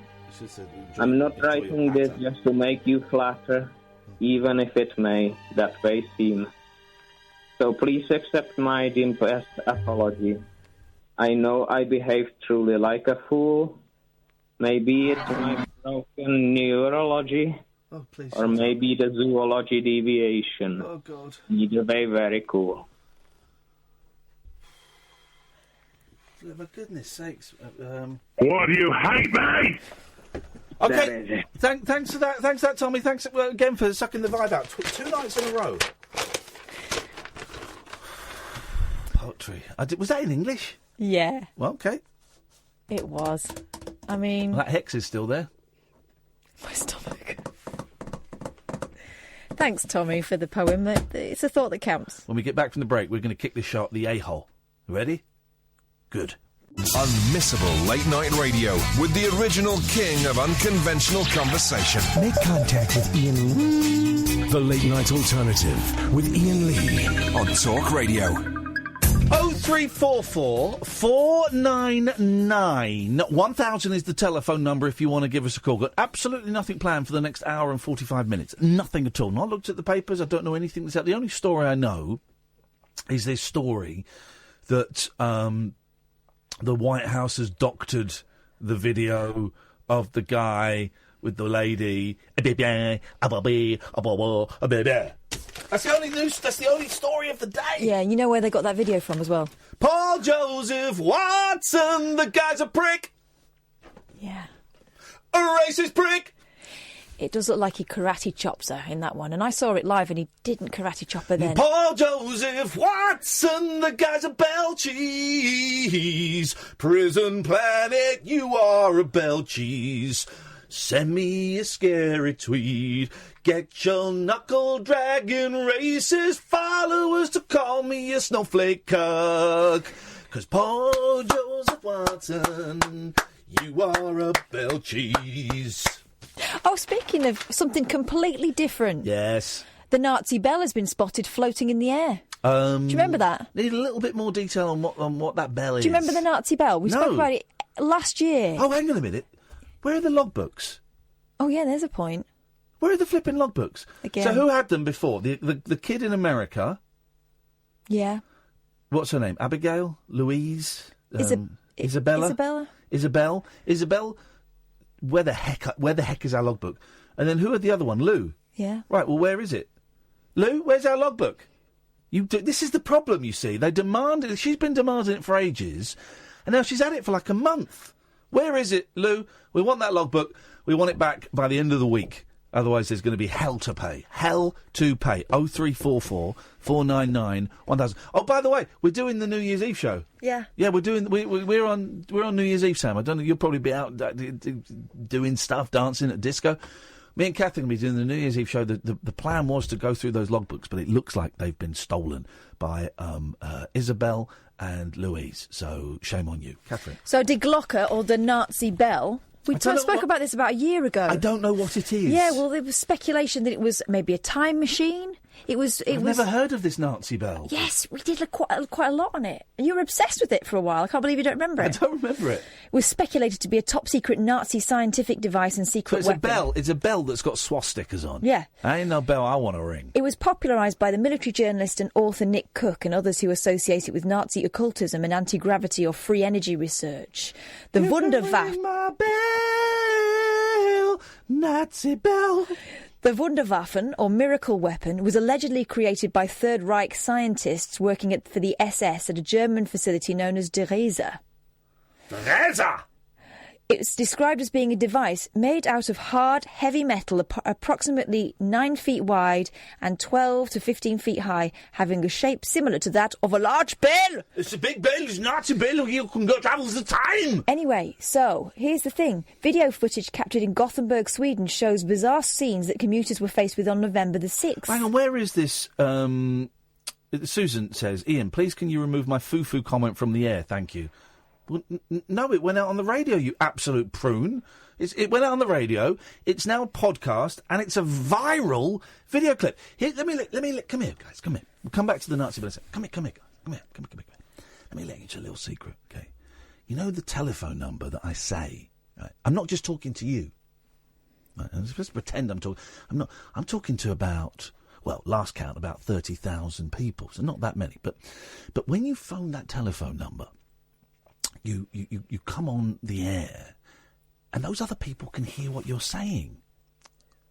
And then sometimes we put it out as a podcast so other people can hear what you're saying. We're a radio station. We broadcast stuff, so you can kiss my foo-foo. Go on, please, continue. Video footage captured in Gothenburg, Sweden shows bizarre scenes that commuters were faced with on November 6th. Yes. As drivers looked into the sky, a strange bell-shaped object could be seen floating above the city. I've got a video of it I can show you in a second. Yeah.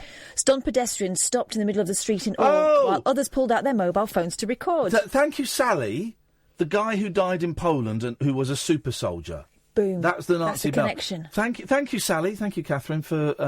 thank you, Sally, actually. Oh, right, OK. Well, let Sally read this out. Well, no, because she's reminded me in a very eloquent... Kath, this is the hex, this isn't us. This is the hex. This is the hex. I love you, you love me. Don't you? Do you? Say it. Say it. It's the hex again, it's making me do that. It's the hex. Forget Sally. The hex may have come from her. Her great-great-grandmother was a witch. Biddy Baxter. Biddy Baxter. Stunned pedestrians stopped in the middle of the street in awe while others pulled out their mobile phones to record. A 1-minute clip appears to show the anomaly turn round while onlookers laugh nervously. If you ever wondered what's going to happen when the Martian attacks... Yeah. everyone's going to be laughing. Apparently. Okay, it won't be Mars that attacks us. It will be. It will happen. It will be. It will not be. It will not be Mars. Yeah. Look, there it is floating. Yep, that is definitely. Well, that's obviously the Nazi bell. The Nazi bell. Yeah. Die Glocke. Could this be Nazi technology? Very likely. Very likely indeed. Good evening, Rachel. Hi.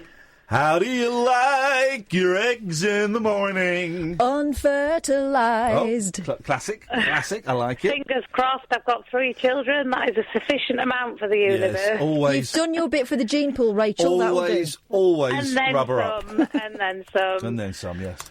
You were on about the Nazi bell and that the Nazis were researching free energy, Nicola. Yeah, I mean, yes. Actually was researching free energy way before then when he was doing the death ray. Who was doing the death ray? Nikolai Tesla. Tesla was researching free energy Yes, I know way before the Nazis. I know that because that's part of the story, bizarrely, of Goosebumps 2, is Tesla research. It's actually not the death ray, but Tesla researching free energy. Tesla was really like... Well, they think he discovered it. Up and put that in there because, like, if you're discussing free energy, the Nazis, they were way after Tesla. Tesla were on it. But isn't there a theory that Tesla actually discovered... Wow, Rachel's just turned... Oh, I thought you turned into a toddler then. No, it's my baby. Hello, can I speak to the baby? Do-do-dee. Hello, baby. Hello, baby. Hello, baby. Hello, baby. Ooh, baby. What, do you hate me? Baby?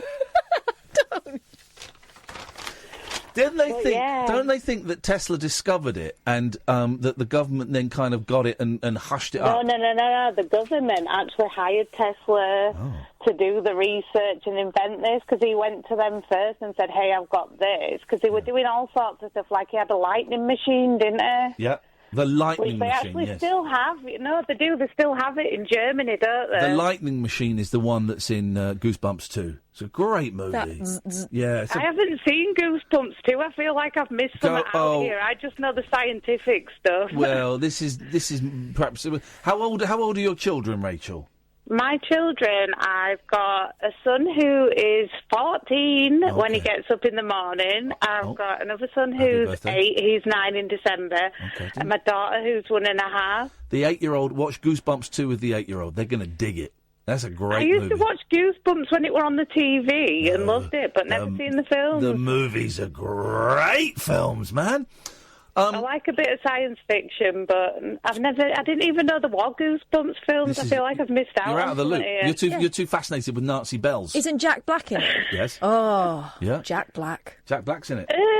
Not Jack Black. No, I don't fancy him. I just think he's good. Well, hang on a minute. Why don't you fancy the way you said, ooh, Jack Black. You did say it in a sexual way. No, I'm just a sexual person. I'm a sexy person. What's wrong with Jack Black? I probably would. If I'd had a couple of pints, maybe, but it'd have to be more than a couple, I reckon. Maybe like a couple of pints and 3 bottles of JD. Well, do you know what? Beer goggles, and then we're in business. He'd need even more because he's asexual. Is he really? Uh-huh. Not another one. Yep. He's not bothered. He's asexual. Again, I'm out of the loop. That means they're not attracted to anyone. Not bothered. He's married. Oh well, don't tell his wife. He's married, so he's attracted to her. Maybe yeah, not it must be. He's not asexual. He's a traitor to the cause. What's that all about? False advertising. False advertising. Any other conspiracy theories you want to talk to us about, Rachel? No, seriously, I'm up for it. I don't know. You put me on the spot there. I used to be really into stuff like that. I don't delve too much into those things anymore. I don't have time. I think it's best just to let all that stuff... You don't want to know that the whole world is a sham and our entire belief system everyone knows the whole world's gone to shit. It's what you make of it. Yeah, well, I'm making a shit sandwich and I'm chowing down. That's it. Enjoy the shit sandwich. Thank you, Rachel. That's our shit quota for a month. I think there. 0344 499 1000 is the telephone number if you want to give us a call. Big arguments today on Twitter again over the Beatles. I'm not speaking about the group. I'm speaking about the album. Lots of people getting very... Because a clip has gone up on me... Right, there's a great double album from 1968 by the Beatles called The Beatles, okay? And a significant number of people mistakenly call it the White Album. It's not what it's called. I'm just... So one guy... So I'm arguing with one guy. He goes, well, I'm just describing the cover, so I'm right. I said, well, actually, you're incorrect. Because you're capitalising TWA, the White Album. So that's incorrect. You're implying that is the title. And also, it's very vague. You could be talking about anything. He said, what do you mean? I said, OK, well, I haven't got time for this conversation. I'm off to watch the Four Men Crossing the Road record. And he went, yeah, Abbey Road. I went, oh, excuse me, are you sure? Of course, I wasn't talking about Abbey Road. I was talking about a different album by a black soul group, whose name escapes me at the moment, but I can tell you exactly what their name is. This is why you've got to be... So, I was talking about that. Soulful Road, but look at that, by New York City. Oh. Or it's New York City by Soulful Road. I can never quite remember. So, you've got to be so careful. And all these people going, well, you know, it's called the White Album. And Daniel Rayner tweeted me saying, do you think the Dead People Round the Drum Kit album is overrated? And I said, yes, I think it is. That's Sgt. Pepper's. No, too slow. Lonely Hearts Club. There's no such album called Sgt. Pepper's. So don't be dicks about it. This is Talk Radio. The Late Night Alternative with Iain Lee on Talk Radio. We'll get you talking. OK, Ollie, you've tried... Great point, Ollie. Thanks for making it. I really appreciate it. OK, yeah, no, great point. Thank you, Ollie. I appreciate that. I really do appreciate that. Now I've said it out loud, I'm not sure that Jack Black thing's true anyway, but you know, we're raising an interesting talking point. I think you're thinking of Janine Garofalo. No, why would I confuse those two? Because she's asexual. Is she? Yep. I thought she was gay. No, she's asexual. Let's go to Sally. Good evening, Sally. Hello, don't start bringing me into it. I haven't hexed anybody. Well, hang on a minute, what are you talking about? We sat here talking about Janine Garofalo. You caused a whole lot of trouble earlier on, Sally, so if I hear that... I didn't mean to. If I hear that smoke alarm... I heard it already. I've heard it already. Right, OK. If I was a witch, don't you think I would have sorted my smoke alarm out by now? You can never sort your own stuff out. I've seen films.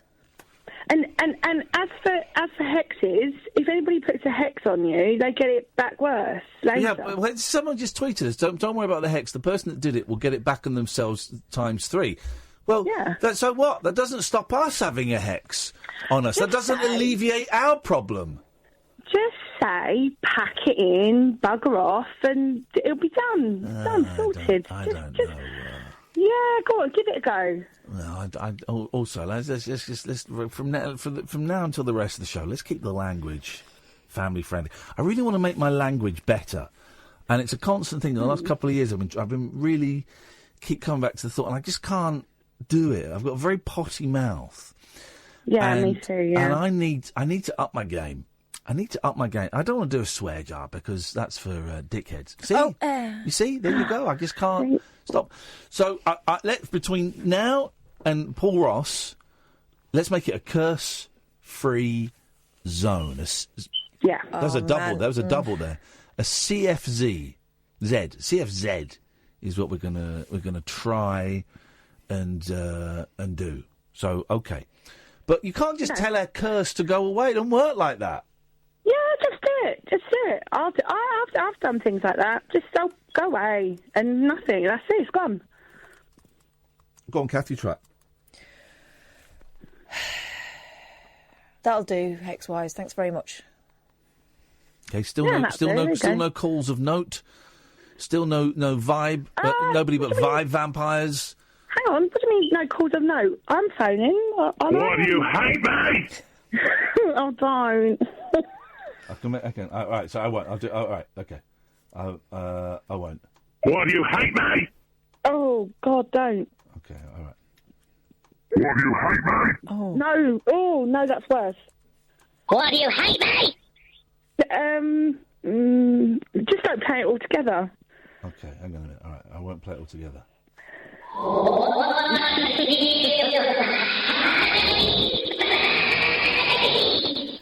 Whoa, that is terrifying.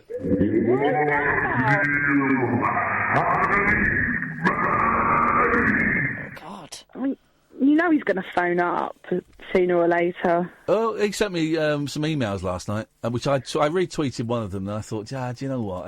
Let's let him get on with his with his life of blaming other people for his problems. He was doing so well, too. He was. But here's the thing, right? And I wish him the best of luck with his sobriety. Of course I do. Yeah. Of course I do. He cannot pin. I think he's implying in the emails. Maybe I'm reading too much into it, but because we made a joke on the show when he came on, as we often do when we see a caller, we'll go to the caller and we'll say something a little bit rude about them. I will say something a little bit rude about them. And I said, speaking of hanging, here's someone I'd hang. It's Alistair. Obviously a joke. I'm not going to hang the guy. I wouldn't hang him. I would poison him. Joke. It's a joke, right? Obviously it's a joke, right? The implication seems to be that comment is what caused him to pick up the booze again. No, it ain't. It's not. And I'm really confident in the fact that it's not. What caused him to pick up... What causes anyone... He said, moving away from the specific. What causes anyone to pick up the booze again is that person, is them, is themselves. What caused me to pick up the drugs again was me. It was me. It was the disease, but it was ultimately is me. And I would blame it. I could blame it on my mum. I could blame it on Kath. I could blame it on work. But whatever. It's me. There's no reason apart from me. So that's his reason. And I wish him the very best of luck. But also... we don't have to take his abuse. You know, we don't. No. His abuse is not his. And give it back to him. Yeah. Well, I had to have a go at my mum yesterday. Because... Oh, hang on. Sorry. I pressed the wrong button. Go on. What happened?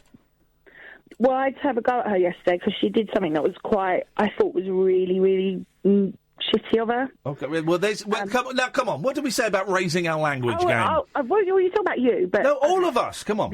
All right. Okay. She posted something on Facebook, having a go at people because they hadn't supported her as much as she'd have hoped. Oh.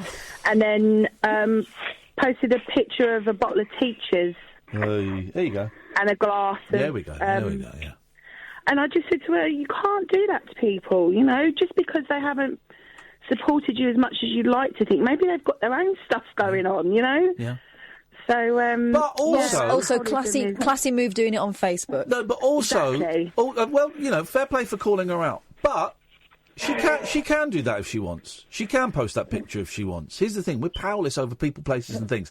And if that's what she wants to do, you can call her out and say that. Do you know what? That's not a great thing, and this is what I think. But that's what she chooses to do. Then that's what she chooses to do. You know, we're not responsible for the actions that these people decide to take, and the sooner the addicts and alcoholics and people, you know, realise that I am responsible for my own actions, they are responsible for their own actions, then that's it. Then they're taking this. I don't know what I'm saying.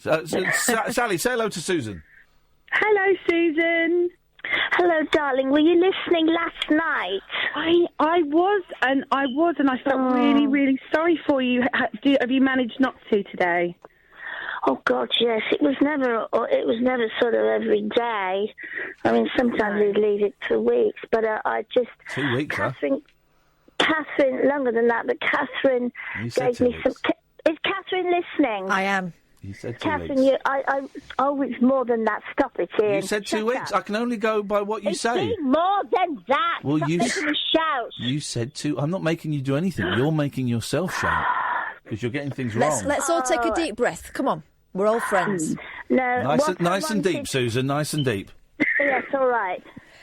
Oh no, where's that young lady gone?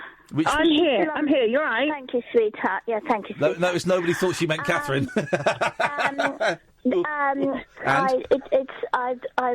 really. Catherine gave me some very good advice. She was really clever, and she said, you know, don't say to yourself, right, I'm never going to do it again. Just try and be strong, and if I meet him again, just say to myself, not today. I won't do it today, and just wean it off gradually. You know? Yeah. Do what? Wean it off gradually. Yeah. Yeah. Yes. Wean it off gradually. Yes, wean my dependency off it. I didn't feel like it today at all. No. I haven't felt like it for a few days. No. I mean, I'm having the same problem. I'm having the same problem. I'm trying. What, same bloke? No, not the same bloke. Well, I hope not. No. You never know. No. Yeah, just trying to stop myself from... Do you feel that it's a bit of an addiction with you with this man? You know, a sexual addiction. Not a sexual addiction. No.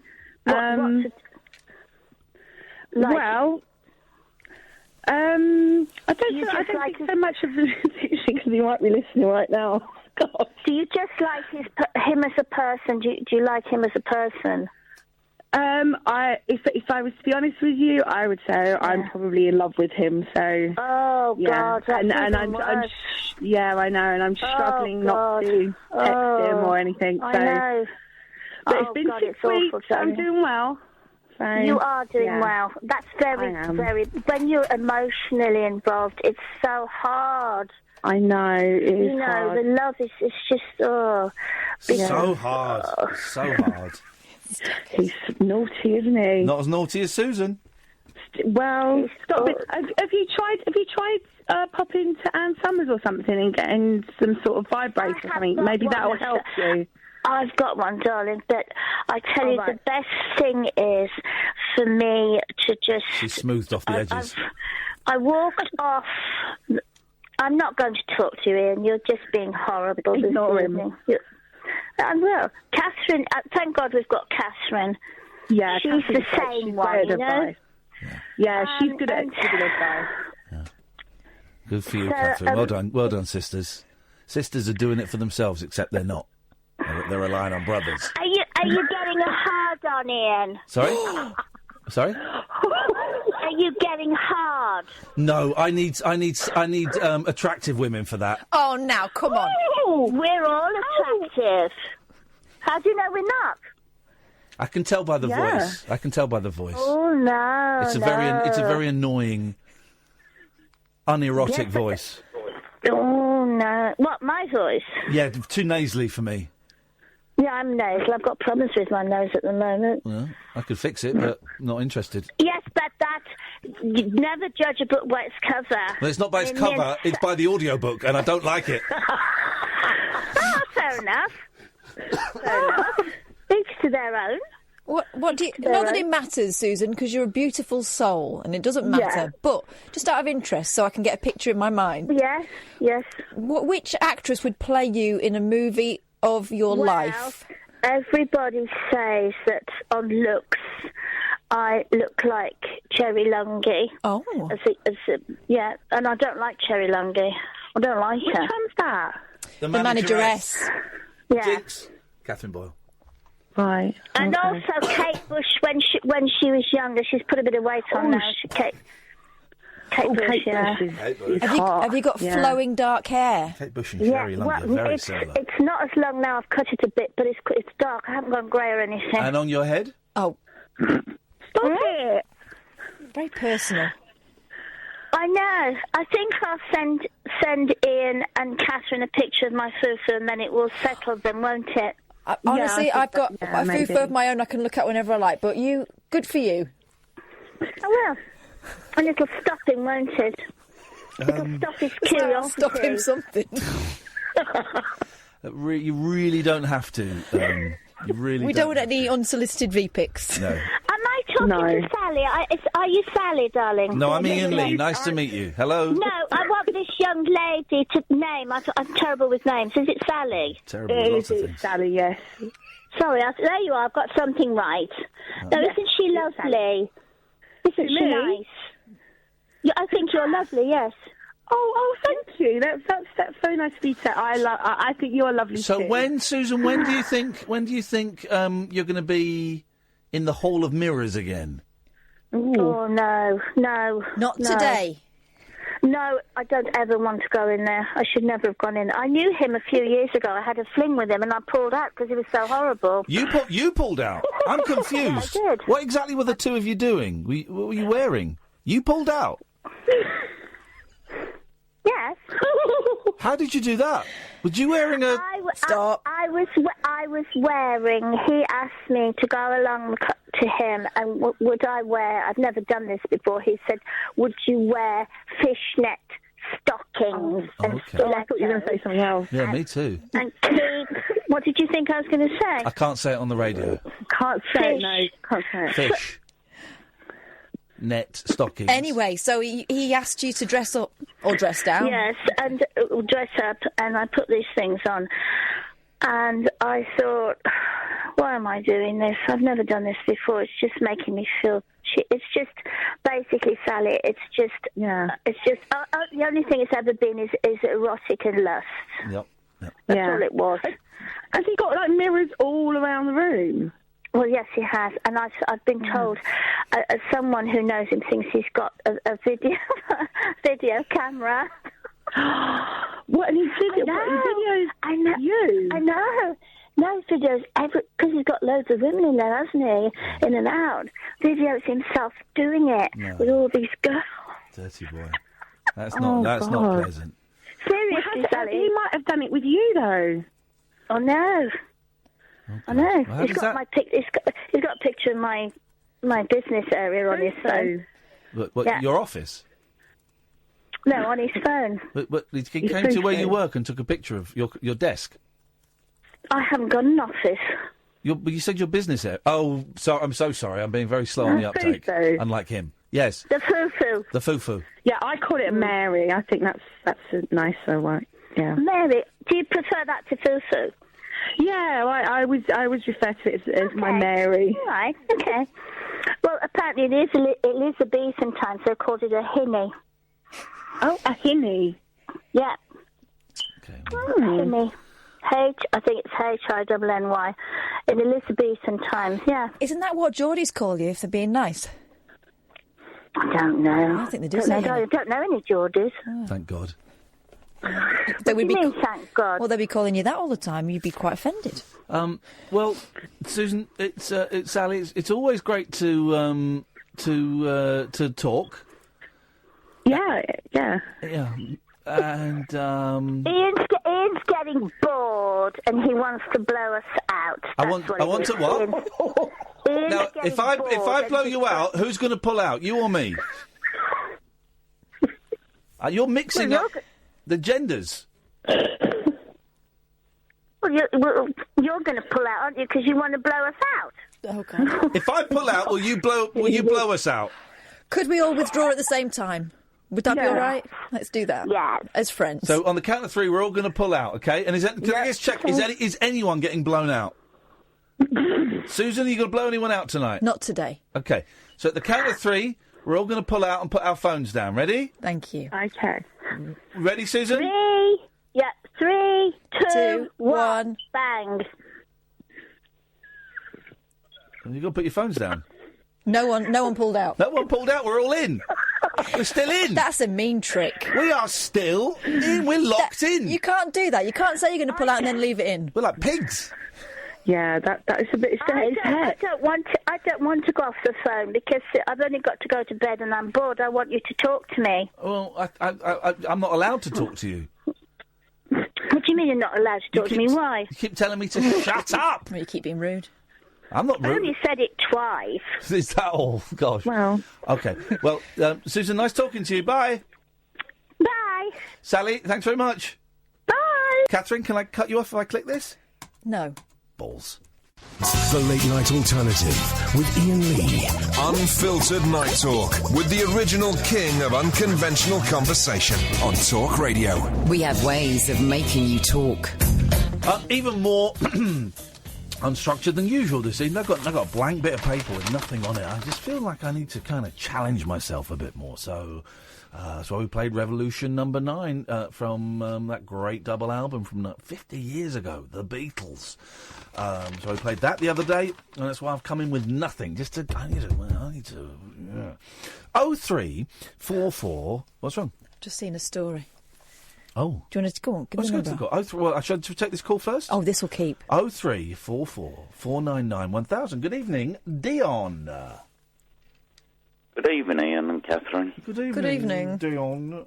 How are you this evening? Why are you talking like that? We're doing your voice. No, sorry, I've had a long day. That's right. What? Yeah, why is it? At the weekend, I had an old girlfriend come round. Yes, of course you did. How old? How old is she, or how old? You said she was an old girlfriend. Probably, I don't know, about 5. What? 7 years ago. Oh, okay. Thank God for that, man. Right, yeah, okay. Okay, yeah. She stayed over the weekend. We slept together. Beautiful. But you don't have to have sex. She's a friend. Why can't people sleep with someone without thinking about getting your leg over? What, in the same bed? Yeah. Well, it can be done. I have done it when I was a student, but I did this. Get this right. So I was arguing with this girl, saying, "Look, but friends can sleep in the same bed and it not be a sexual thing." She's like, "No, it can't." I said, "Yes, of course they can." She goes, "No." She said, "All right, well, fine. Come and do it then. Come and sleep in mine tonight." I was like, "Fine, do it." So I went there and I slept there. And we didn't have sex. And then, like years later, I went, "Oh no, she wanted to sleep. She wanted to have sex with me." She probably didn't. No, she did. Oh. There were so many signs. There were so many signs that I didn't pick up on. This was like 25 years ago, and about 10 years later, it was like, "Oh no!" Yeah, I did that a few times as well, but there was there's probably a little vibe there. But no, this one was there was a vibe. But people can, Dion. We're not all dirty. The fact that you have to mention sex proves that you thought about having it off with her. No, I didn't. That was the thing. Well, you brought it up, not me. No, it was just the caller before. All she was talking about was sex and things. Well, yeah, because they've got nothing else in common. She doesn't like him. Yeah, I know, but you can actually sleep with someone, the opposite sex or the same sex, and, you just lie there, have a chat, it's comfortable. Yeah? Yeah. Have a rabbit, listen to you lot on the radio. Yes, But what you're talking about there is sort of intimacy, isn't it? No. Yes. Yes, it is. No, that's not... It's togetherness. Well, togetherness, okay, yeah, it's different from intimacy. Yeah, but in the past we have had sex. You've had it off, yeah? Well, yeah, we were an item, but I hadn't seen her for a couple of years, and she came over and just relaxed. It was nice. And why are you telling us? You seem... Could you not... Was there an issue? No. Then you seem very keen to tell us you didn't have sex with a woman. Yes, because... Why are you so keen? I didn't have sex with a woman yesterday. Yeah, but she probably wasn't in the same bed as you. It wasn't there. It doesn't exist. Well, there you go then. But all I was saying is you can go to bed with the opposite sex, and it doesn't mean you have to have sex. Okay. Why can't you just be friends and have a chat and listen to radio or something? No one said you can't. You're the one saying that it's difficult. We're talking about two different things. Susan's talking about a relationship that really is only based on sex, and she knows that it's no good for her. You're talking about something that sounds like it's the other end of the spectrum. That's why I called. Yeah.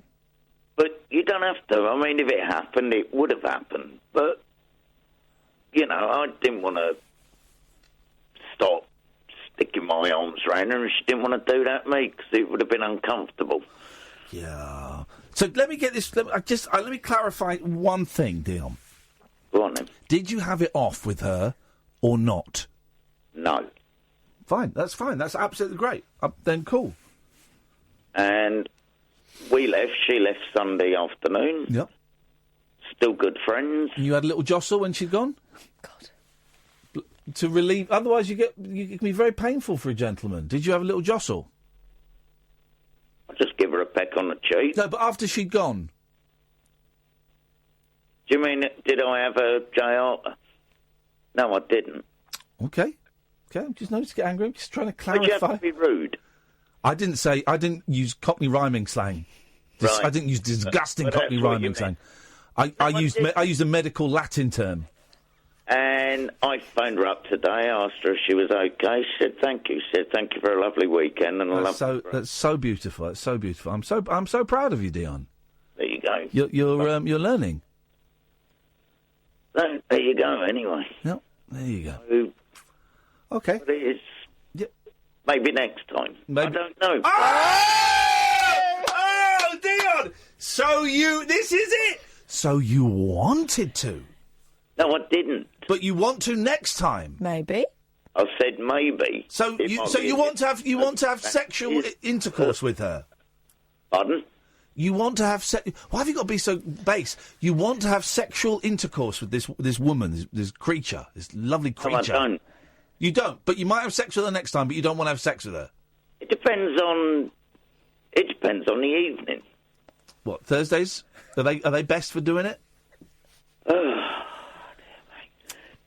No, it depends on the atmosphere. We were just having a good laugh. Yeah, okay. Good time. But And there we were is a both chance that you tired. might... But why can't people be friends with people of the opposite sex, and intercourse always has to rear its ugly head? Why is that the case? Why can't a man be friends with a woman and the talk of sex not even arise, Dion? What you're doing is wrong. It's perverted. It's dirty. Yeah, it is. I mean... I've got male friends I've not done it with, and I've slept So sometimes what's your in the problem, same bed Dion? with them. You can't control yourself, man. Ian. Hello? You're just saying things to make me say things. Yeah, that's conversation. It's called the radio. It's conversation. No, I say things to make you say things. But honestly, she is just a good friend. That you might have sex with next time you meet her. But I very much doubt it. Thanks very much for your call, Dion. Well, we got a real glimpse into Dion's weird life. Weird fantasy world. But just to clarify, you don't have to. Lucy, Peter, stay there. I'm looking forward to speaking to you guys so much. I cannot wait. Lucy's going to be first, then it's going to be Peter. I believe he's in Australia. This show is going truly international. 0344 499 1000. The Late Night Alternative, weeknights from 10 on Talk Radio. The Late Night Alternative with Iain Lee on Talk Radio. We have ways of making you talk. You there, Peter? Yes, hello, Ian. We dropped the song for you. Peter is in Australia. He tweeted me and said, I haven't got time for this. I'm on a break from work. We dropped the song for you, Pete. Oh, important, Peter. It's important, Peter. Oh, thanks, Ian. That's right, brother. What you got for us? A couple of weeks ago. Yeah? For the first time. Yeah, do you remember I identified Tony off 7-Up for you? I do remember that. You have the ears of a hawk. And you said I could call any time, so I just thought I'd phone up. I'll let you know that anyone can call at any time. But I didn't expect you to call when you were stood next to some fireworks going off. What is that noise? That's wind. It's a bit breezy here. I'm walking through a park. Well, for God's sakes, man, do something to stop the wind. Oh, wait, I'll go and stand by a tree. Go and stand by a tree, That might help. obviously. Stand by a tree. Shield your mouthpiece. Yes. Oh, beg your pardon? Oh, good God. Shield your mouthpiece. Shield my mouthpiece. All right. There you All right, my apologies. Oh. Hey, that's a bit better. Hey, Ian. Hello, Peter. Nice to talk to you, mate. Ian, you went to Australia last year, didn't you? What did you think of it? I didn't. Did you see much of it? No, or? I didn't see any of it. I was in a hotel in quarantine for 2 weeks. Which is a great part of Australia, quarantine. This is a joke. No, I was in quarantine for 2 weeks. I couldn't go out. And then when I came out of the jungle, I was only out for a day, and then I went to New Zealand. Oh, man. So were you staying on the Gold Coast, were you, when you were in quarantine? Yeah, I guess I was, yeah. I was around that way, but I didn't... I was not allowed out of the hotel. Oh, man. You got all that way and you don't see much of the country. Twice I've been to That's okay. Australia, and twice I've not seen any of it. It's ridiculous. I saw a bit of Brisbane the first time. But no, I've not seen any of it. It was very strange going that far and not seeing any of it. Yeah, it would be, yeah. Have you ever thought about emigrating anywhere, Ian? No, I've not. My house is here in England. But it's never crossed your mind? It did. There was talk of of moving to Japan for 18 months at one point and seeing how that went and seeing if that could be made to work. But, life got in the way, illness and kids and things. So, no, it would... I can't see it happening now that I've got kids and I'm divorced and I don't live with my kids. So I can't see myself moving abroad now. No, you don't want to move away from your kids. That would be heartbreaking. No, unless I got offered, decent bit of cash, then screw those losers. Oh, then you'd leave them, yeah? Yeah, of course I would, totally. If I got offered like £50,000-60,000 a year to go abroad, no, I don't. I would like. I feel that is an opportunity that has passed me by, and certainly for the next 20 years or so would not be feasible. And then I'll be too old. So no, it's never going to happen. Well, your kids will be grown up with it in a blink of an eye. Then the world's your lobster. Yeah, well, I don't really like shellfish, so look at us we're having a clever, fun conversazione. Peter, listen, I've got to go. Thank you very much. No, I cut him off. Let's have this.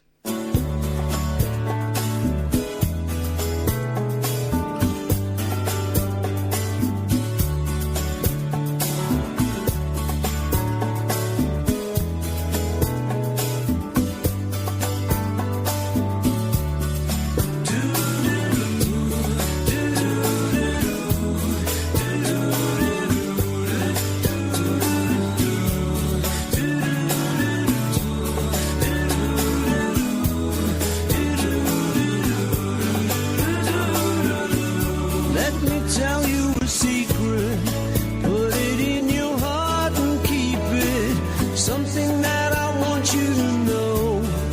Do something for me. Listen to my simple story, and maybe we'll have something to show. You tell me you're cold on the inside. How can the outside world be a place that your heart can embrace? Be good to yourself, 'cause nobody else has the power to make you happy. How can I help you? Please let me try to. I can heal the pain that you feel inside. Whenever you want me, you know that I will be waiting for the day that you say you'll be mine. He must have really hurt you to make you say the things that you do. He must have really hurt you to make those pretty eyes look so blue. He must have known that he could, that you'd never leave him. Now you can't see my love is a good, and that I'm not. How can I help you? Please let me try to. I can heal the pain. Won't you let me inside? Whenever you want me, you know that I will be waiting for the day that you say you'll be mine. Won't you let me in? Let this love begin. Won't you show me your heart now? I'll be good to you. I can make this thing true. Show me that heart right now. Who needs a lover that can't be a friend? Something tells me I'm the one you've been looking for. Oh, if you ever should see him again, won't you tell him you found someone who gives you more, someone who will protect you, learn and respect you, all those things that he never could bring to you, like I do, or rather I would. Won't you show me your heart like you should?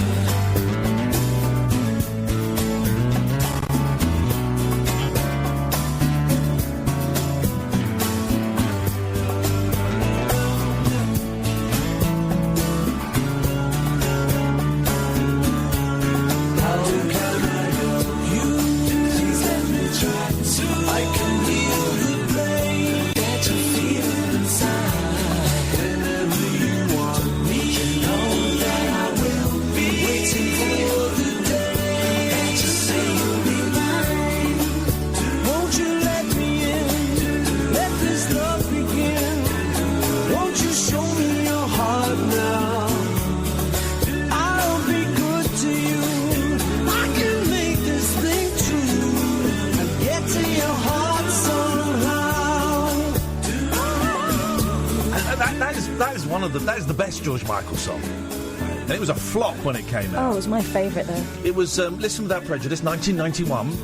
And what were the big hits? Freedom 90, wasn't it? No, I don't know. Big hits. And then this was like maybe the fourth single off the album. And it flopped. But I remember hearing it thinking, this is obviously the best song he's ever going to write. I remember Andy Peters and Ed the Duck doing it in the broom cupboard. Did they really? Yeah, and he was miming the song. to it. The song. He was miming, and Ed the Duck kept popping in. Doing the do. But that's a version with Paul McCartney on. And I'd forgotten about that. And I was listening to the brilliant Take It Away podcast, which deconstructs every Paul McCartney album in minute anal detail. I love that podcast so much. We've got a whole list of people that want to come on and talk about the double album, The Beatles, when it gets re-released in a week or so. Is it next week that the Beatles, it comes out in a box set? I don't know. Good evening, Lucy! Hello! Hello, Lucy! Hi. Hey! Hello, Cat. Hello, Lucy. Hello, hi. What? Hi, dog. Hello, dog! Set the dogs off. Woohoo! Yes, Release man! the hounds. Yes, man. Chop. Sorry, Chop. forgive me for this. Yep. In my doggies. They are your doggies and they is... Shut up, dog! I'm going to kick you in the balls! Bear with me, one moment. We'll bear with you, Lucy, of course. Chopka. What? It's Barley. Shh. No. Name. Oh, Ian, please, forgive me. Shh. I've got a really bad idea for you. What language are you speaking? Hindi. These are the dogs she brought back. Remember? Oh, I'm speaking Hindi with my doggies. Okie dokie, I remember. Shout out. Chopka. Chopka. It means you be quiet. Chopka. Okay, finished. I've got a really bad idea. Okay, great. Do you remember Midnight Encounters? I don't. I'm guessing it was like people phoning up for romance. A bit of LBC. Oh, really? Did it? What? Did they actually do that? Yes. It was brilliant. That sounds like the... Goodness, I can't remember the name of the host. It was brilliant. It was maybe 10, 15 years ago. So what I'm thinking... I'm trying to find some LBC Midnight... If anyone can find any LBC Midnight Encounters, then...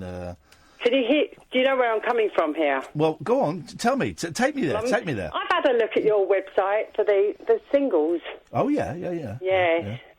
I'm not... Well, let's... but let's... I'm thinking we could do something a bit more special. Okay. Although that is... Although... Hang on. Shut up. Encounters. Can you just shut up for a second? Although they're our adverts and it's an excellent service, guys. Let's just never forget that. We're not supposed to... that's an excellent service. Right. Go on. So what are you going to do? Late night encounters. Right. Go on then.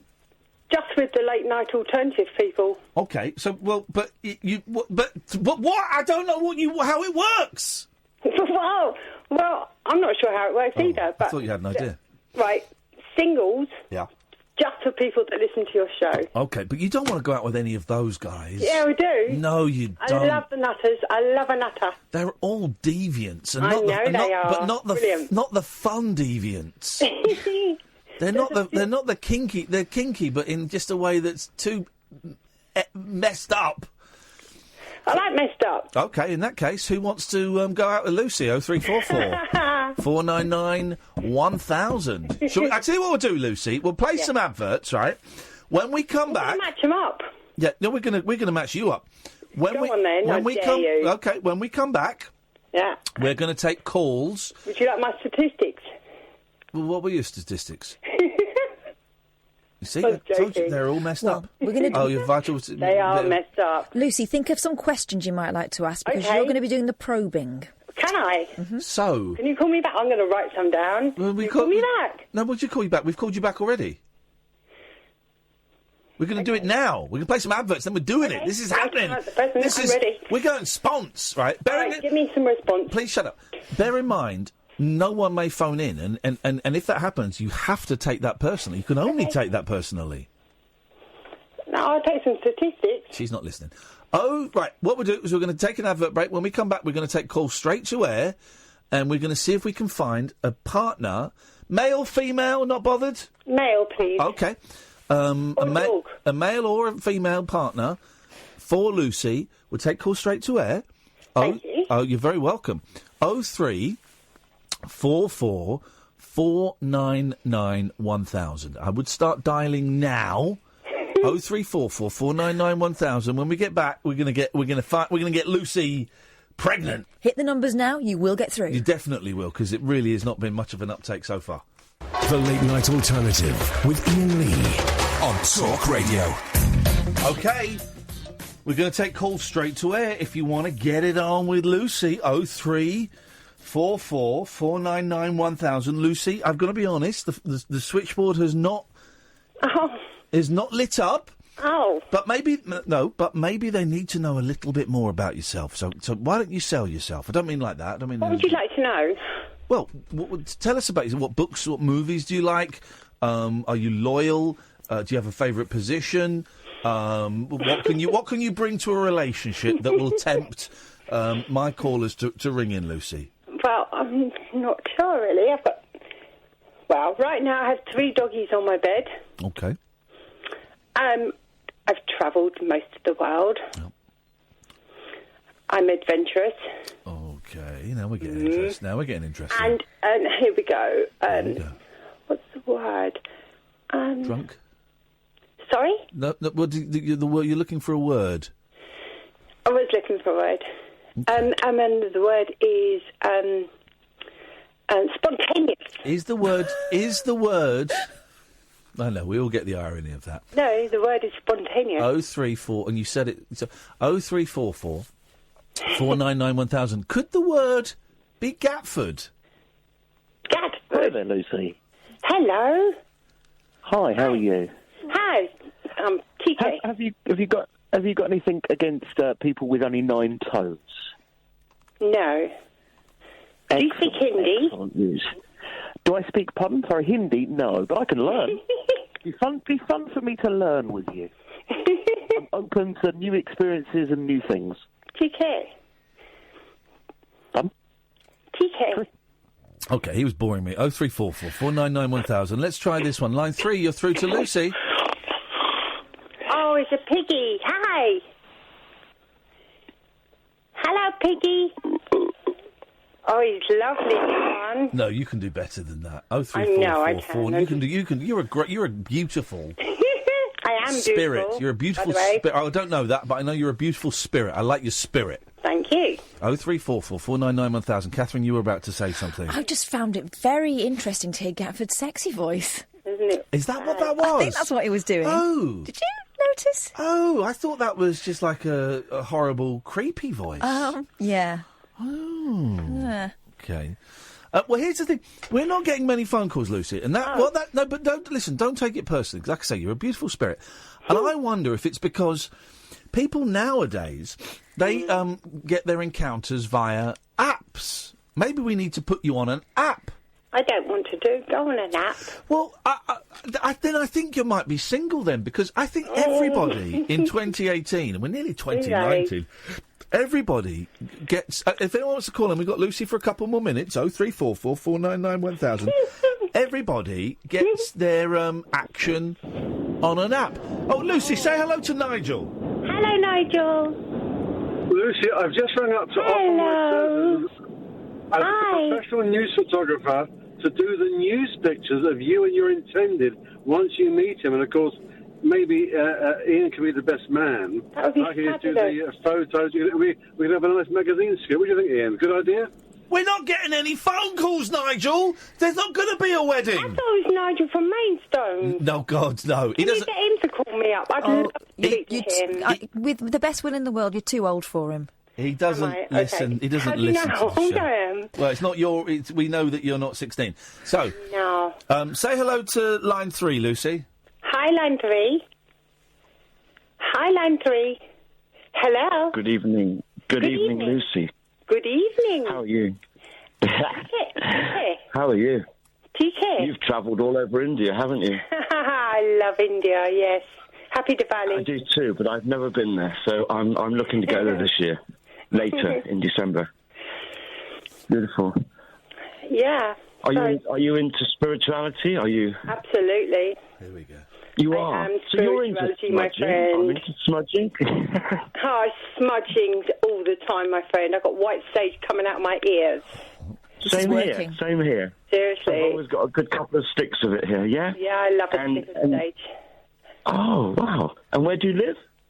Teddington. I don't know. I'm in Hampshire. Not by choice, actually. I plan to move to a beautiful little island called La Gomera, which is a tiny Canarian island. Canarian. Beautiful, beautiful, tiny little island that no one's ever heard of before. But now the Brexit thing's happening, I don't think it's going to be possible. I was supposed to be taking my 3 dogs there to start a little chai stall there, but I don't think it's going to happen now. I love chai. I used to do chai around fires. Sorry? I used to make chai. I used to take a little urn to a little group fire, and we used to make, between myself and my friend, we used to make lovely, lovely chai. That's beautiful. Would you like to come and make chai with me? Can I interrupt? Can I interrupt? No, you can't. Well, I just want to ask one question. We're having a chai conversation. Dreamweaver. Hello. Dreamweaver, hi. Don't you have a partner? Hi, Kate. Oh, that's not on. I don't. No, I don't anymore. She's got serious problems, and we've separated. She's into alcohol a lot. And, I'm sorry to hear that. I'm sorry to hear that. She tried to throw herself in front of something the other day, and it was too much for me to handle. So I've had to sort of walk away. Yeah. Okay. Well, in that case, I step back. I apologise. I step back. I step back, and I let you two carry on and get sexy with each other. Sexy time now. So are we going to arrange to go to the studio and smudge? Sorry. Yeah, you're not coming here. Do you smoke an e-cigarette? I don't smoke an e-cigarette. I don't smoke any tobacco. Phenomenon. I wonder if anyone else has experienced it with a vapor. When you take a puff, it turns the radio off. Oh, wow. It's electronic, isn't it? We could be in the rare situation of Dreamweaver backing away here. Yeah. It's dream weaving. I'd love to meet you. Dreamweaving, yeah. Where do you live? I live in Hampshire. Okay. So you're a spiritual kind of guy, are you? My hometown is Glastonbury. I come from Glastonbury, but I'm living in Hampshire, so yeah. Okay. You don't sound as keen all of a sudden, Dreamweaver, because I'm getting the vibe that she's up for meeting you, and you're now kind of backing away from it. He's backing off. I don't know where it is she lives. Whereabouts is it that you told me, but whereabouts is told that? You twice. Well, where I live's not really important. It's really who I am, isn't it? Yes, but we have to meet up. Well, this is what I'm thinking. Like, Iain should start something. It's the late night alternative. We've started it. This is it. We're doing it. We've got you, Dreamweaver, and he's suddenly not interested. Oh dear. Really? I'm very interested in meeting up. Well, the stuff I heard you talk about Dreamweaver. last What's your time, real name, Dreamweaver? That is my name. What's your birthday? What star sign are you? Here we go. I'm a Sagittarius. Come on. Capricorn. I'm on the cusp. I'm a Sagicorn. Cusp. Go to cusp. What cusp are you on? What cusp are you on, Dreamweaver? I'm born on the winter solstice. Are you now? Well, my birthday's 9/11, or the 11th of September. That's my youngest son's date of birth. Is it? Yeah. Here we go. Yeah. Here we go. And my name's Lucy, and I love acid. You love what, acid? Yes. Oh God. Right. Okay. Well, that's a game changer. And the last 2 digits on my passport are 999. How cool is when that? You're talking acid, are you talking LSD? We're talking here. Okay. Well, you guys, I'm going to put you on the same line as each other. If I do that, excellent. There you go. You're on the same. How do I get you? Wavelength. No. Well, yeah, probably. Right. You should be able to hear each other now. Yes. He's joking. No. Talk to each other. Hi. Oh no! Hang on, Dreamweaver. Hang on. Stay there. Well, hang on a minute. Right. Dreamweaver, say hello now. Hi. Hello. Right. Hello. Turn their fader down, Sam. Fader down. When did that change? They used to be able to. Right, hang on a second. Right, turn it up. Can you hear each other? Right, count to 10. No, I'm sucking on my e-cigarette. I can't hear him. 2. We're just seeing if they can hear each other. Because they could last week. Go on, turn it up. 9. Did you hear all of the numbers, Lucy? Yes, I did. So, screw you, kid. You don't know nothing, Sam. You're fired. But before you go, could you turn their fader down? You two chat.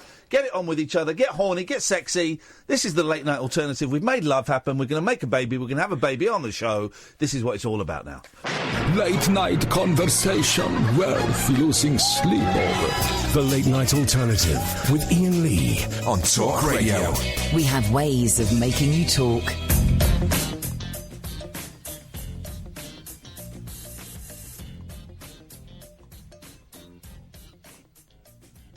Yes, can I help you? Yes, Lou, I got your email. Thank you. Just send us back the bloody book, you dick. There you go. Just send us back the book. Come on. This is the thing. This is what I knew would happen, right? The person who shouted the loudest for the logbook is the second worst at maintaining it. That was weeks ago, man. The plan was 5 to 7 days. Please let me have it. But this is why I was reluctant not to send it to her. Yeah, so just send it back whenever you can, please. That would be really great. Thanks very much. Really appreciate it. They've gone. Did they swap phone numbers? We don't know. We just don't know if they swap phone numbers. Gosh, they might be taking things offline. Evening, Simon. Good evening. How are we? Yeah, I'm getting tired of this game. I was phoning up to speak to Lucy, but I think I missed the boat, haven't I? Do you take acid? No. Then you're on a different boat. You're on a boat. She's on a jelly bean. No, that wouldn't be good. Jelly beans, I do like. Yeah, well, I was saying that was a surrealist thing to say, because you get surreal when you take LSD-25. Never done it. Never done drugs. Well, no, good for you. Good for you. I would have 20 years ago. I'd have laughed at you for being a square, and now I have. Now I just think, well done. That's the choice you've made, and congratulations. I think neither more nor less of you for doing drugs or not doing drugs. I find the whole concept quite intriguing. I must admit, I'm not. The reason I've never taken anything is because I'm not brave enough. I find it, scary not being in control. But there's a very funny sketch. Fred Armisen was mentioned earlier on by our guest, and there's a very funny sketch in a series he does with Carrie Brownstein called Portlandia. And it's a mum and a dad in their 40s who've never done drugs, and they say, "Look, we've never done drugs. Kids are old enough. Let's try drugs. Let's try it." And they're like, "Yeah, okay." And they said, "But we're going to do it safe. We've got to be safe. Okay, we're going to try drugs. We've got to be safe. We've got to tell people. We've got to let people know." So what they do is they end up, before they even take the drugs, they make a sign that they wear around the neck saying, "Excuse us, we are high on drugs." And they make all these signs, and they kind of cover themselves in padding in case they fall over, so they can't hurt themselves. And then they take, I think they smoke like half a joint or something, so they're not really high.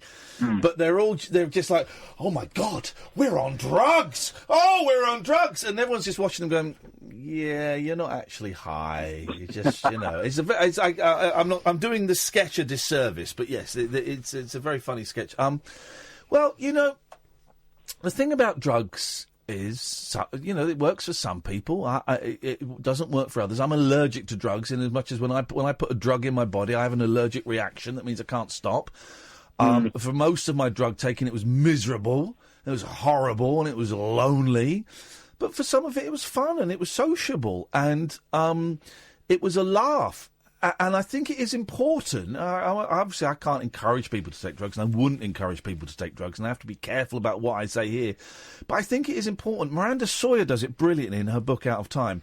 She talks very openly about her drug use and about how much fun a lot of it was. And it can be fun. There's a reason ecstasy is called ecstasy. That's how it makes you feel ecstatic. Obviously, there are risks with it, and in the same way that some people like having a few glasses of wine to relax, some people like having a couple of joints. Same way, some people like getting absolutely trolleyed on booze. Other people like doing a lot of Class A's. I don't know. I don't know what I'm trying to say. What I'm trying to say is whatever works for you, man. But I do think it's important if you're gonna. This is what I'm getting at. If you're going to speak openly about drugs and have an honest conversation about drugs, you can't just say it's really bad for you. I got addicted to it and it nearly killed me, because there will be young people doing drugs thinking, well, yeah, but that's not my story. I'm having a great time. There'll be people in their 40s and 50s doing a couple of lines of coke now thinking, But that's not my story. I'm having a great time, and I think that to have an open, honest discussion about drugs, you have to admit that they can be fun in certain situations with certain times of your life. But the last 15 to 10 years, last 8 years of my life was horrendous taking drugs. But they can be fun. Yeah, well, I don't doubt it. But I live quite a boring existence. Not as boring as Dion. But it's not boring. Well, that's quite boring. But it's not as boring. But I would have called you boring 20 years ago for not trying drugs. Come on, man, I've tried drugs. I wouldn't. I am boring. No, but I don't think that making the choice of not taking drugs is not a boring choice. That's not a boring choice. That's just the life choice that you've made, and it isn't boring. I used to think it was, but that's because I was probably trying to justify my own excessive plunge into the world of drugs. But it's not boring. That's a decision you've made, and that's a cool decision. Yeah, I'm happy with it. It's not a problem. Yeah, good. Well, exactly. Then that's if you had a burning desire to smoke a joint or take acid and see what that was like, well, then you'd have to question how much you wanted to do it, and then you go and do it. But if you're cool with where you are, then that's cool. I'm really worried. I'm not encouraging people to take drugs at this time, Kath, because I'm aware that that's against the law, and I don't want to get. I'm just trying to be honest. No. Are you cool with this? I'm cool with it. You've spelt out your experience with it, so... Yeah, okay. Which doesn't sound like fun for most of it, so there we go. I think that from what I've gathered about you in the last year or so, is that you're very down-to-earth and very real, and I think that's the key thing. Real. You are real. You're very realistic, and there's no... what's the word? Bullshine. Thank you. You're just real, and it's very sobering for anybody that needs a dose of reality. If this is the place to come to. Oh, look at that! If we did proper new trails every week, that would be in the trail. But they're too lazy. Has to be said though, we also provide healthy doses of whimsy. Yeah, we go. There's lots of whimsy. Oh, it's amazing. Lots of whimsy. Amazing. Here's the thing. I'm too honest. And I really think, God, what would my career have been like? What would my marriage have been like? What would my personal life have been like if I was able to withhold a lot of this stuff in the performance environment? And I mean, you don't get, for example, Richard Madeley being as confessional as me, or I don't know. I think he does give too much info. Maybe he's not a great example. He's not a great example. Okay, Dermot. Dermot. Okay, great example. Dermot O'Leary. You don't get Dermot giving away. I used to know Dermot. I haven't seen him for years and years and years, but I know very little about him from listening to him and watching him on the TV. And I wonder, well, if I had been able to reel in this wearing my heart on my sleeve, would I have been more successful? I don't think it would work for you. I think part of the appeal that you have, and part of the main part that makes people want to listen to you, is the fact that you are so real, and nobody knows what's coming out your mouth next. That's what gets me the sack, though. That's what's going to get me the sack from this place. I'm sure there must be a percentage of your listeners that listen to you because they're horrified by what you're going to come out with next, and they can't help but listen because they. It's like, do you remember? Did you ever watch the Howard Stern film? What's it called now? Private Parts. Yeah. And there's a bit on there where he said there's a couple of them talking, and he says there's however many people keep tuning in because they love him, but more people tune in because they didn't. Yeah. They listen for because longer. They never knew. You know what I mean? Yeah. I think to a degree that could be true with yourself because there is no one else that does what you do. And it keeps me coming back, that's for sure. Yeah, it's the thing, I'm tired of being a cult. Anyway, we're disappearing up my a-hole a bit. Yeah. Simon, nice to talk to you. Thank you very much indeed. 03444991000. Paul Ross on at 1 o'clock, of course. Is it? Yeah, it's Thursday tonight, is it? So Paul Ross is tonight, and then Martin Kellner, the bastard of broadcasting, as he's known, is on tomorrow night at 1. He killed a man. Just to watch him die. Gatford. I thought I would ring up, and because I know you're a musical chap, aren't you? I'm one of Britain's most talented. I'm a prodigy. Indeed, and Kath has equally got a great singing voice as well. Okay. Well, fair enough. What are you after, Gatford? I'm not after it. That lady's number. I want no lady. I want no lady. That's my next wife. Are you a fan of any band that you think, my goodness, they only did 2 albums, I wish they'd done more? Are there musical acts that you think, guys, I really wish they could have done a few more? Yeah, probably. Yeah, I recently found. Gatford is, and that's why he wants to take. Why don't you just say? Why are you asking me the question, pretending you're interested in my answer when you just wanted to talk about your thing? This is like doing bants with certain presenters who'll go, Kath, you're married, aren't you? And you go, and then before you can answer, he's got a story about his wife. She's talking about David Prevost. I am talking about Prevost. Really hoping that you might have said a band, and then I could have done an experiment with you, but you didn't. So. I'm trying to think of a band that's only done. All right, the lad the Simple Kid. I wish Simple Kid had done more albums. Okay. If you find you can go on YouTube and you can find fans that have created albums of bands that only did 2 or 3 albums. Well, but there won't be one of Simple Kid. So that was pointless. Me even coming up with that. It's twice you've made me think for no reason. Yeah. Okay, so I found this. Okay, so I thought maybe you might get some joy. You can go home and think of bands on your own. Sheesh. Who have you... What is this crap? I found that someone created a 4th Nirvana album. Oh, God.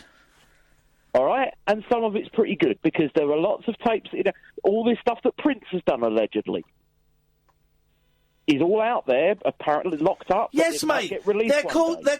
Right... Jeez, mate, fan-made albums, they're things, they're called bootlegs. They've been around. The first bootleg came out, I'm not quite sure when, I'm going to say 68, and it was called, do you know what the first bootleg was of unreleased material? I'll tell you, it was called Great White Wonder. Do you know who it was by? The Beatles? Bob Dylan. The first ever bootlegged album of unreleased material was Bob Dylan, Great White Wonder, 1968. And it was stuff that had not been released. Somehow the fans had managed to get hold of this stuff that had not been released and press it onto a vinyl album. This has been happening for that was 1968, there was 2018, for exactly 52 years. And you're coming to me as though this is a new concept? Why don't you get screwed? Get screwed. Makes me sick. Uncut, after-hours conversation for the up-all-night generation. The Late Night Alternative with Iain Lee on Talk Radio. We'll get you talking. 03444991000 is the phone number. Catherine Boyle, you've got something. What is it? Man with 3 wives punishes them with month-long sex ban if they annoy him. His name? Ivan Sukov. Oh! Yes, man! Told you you'd like this.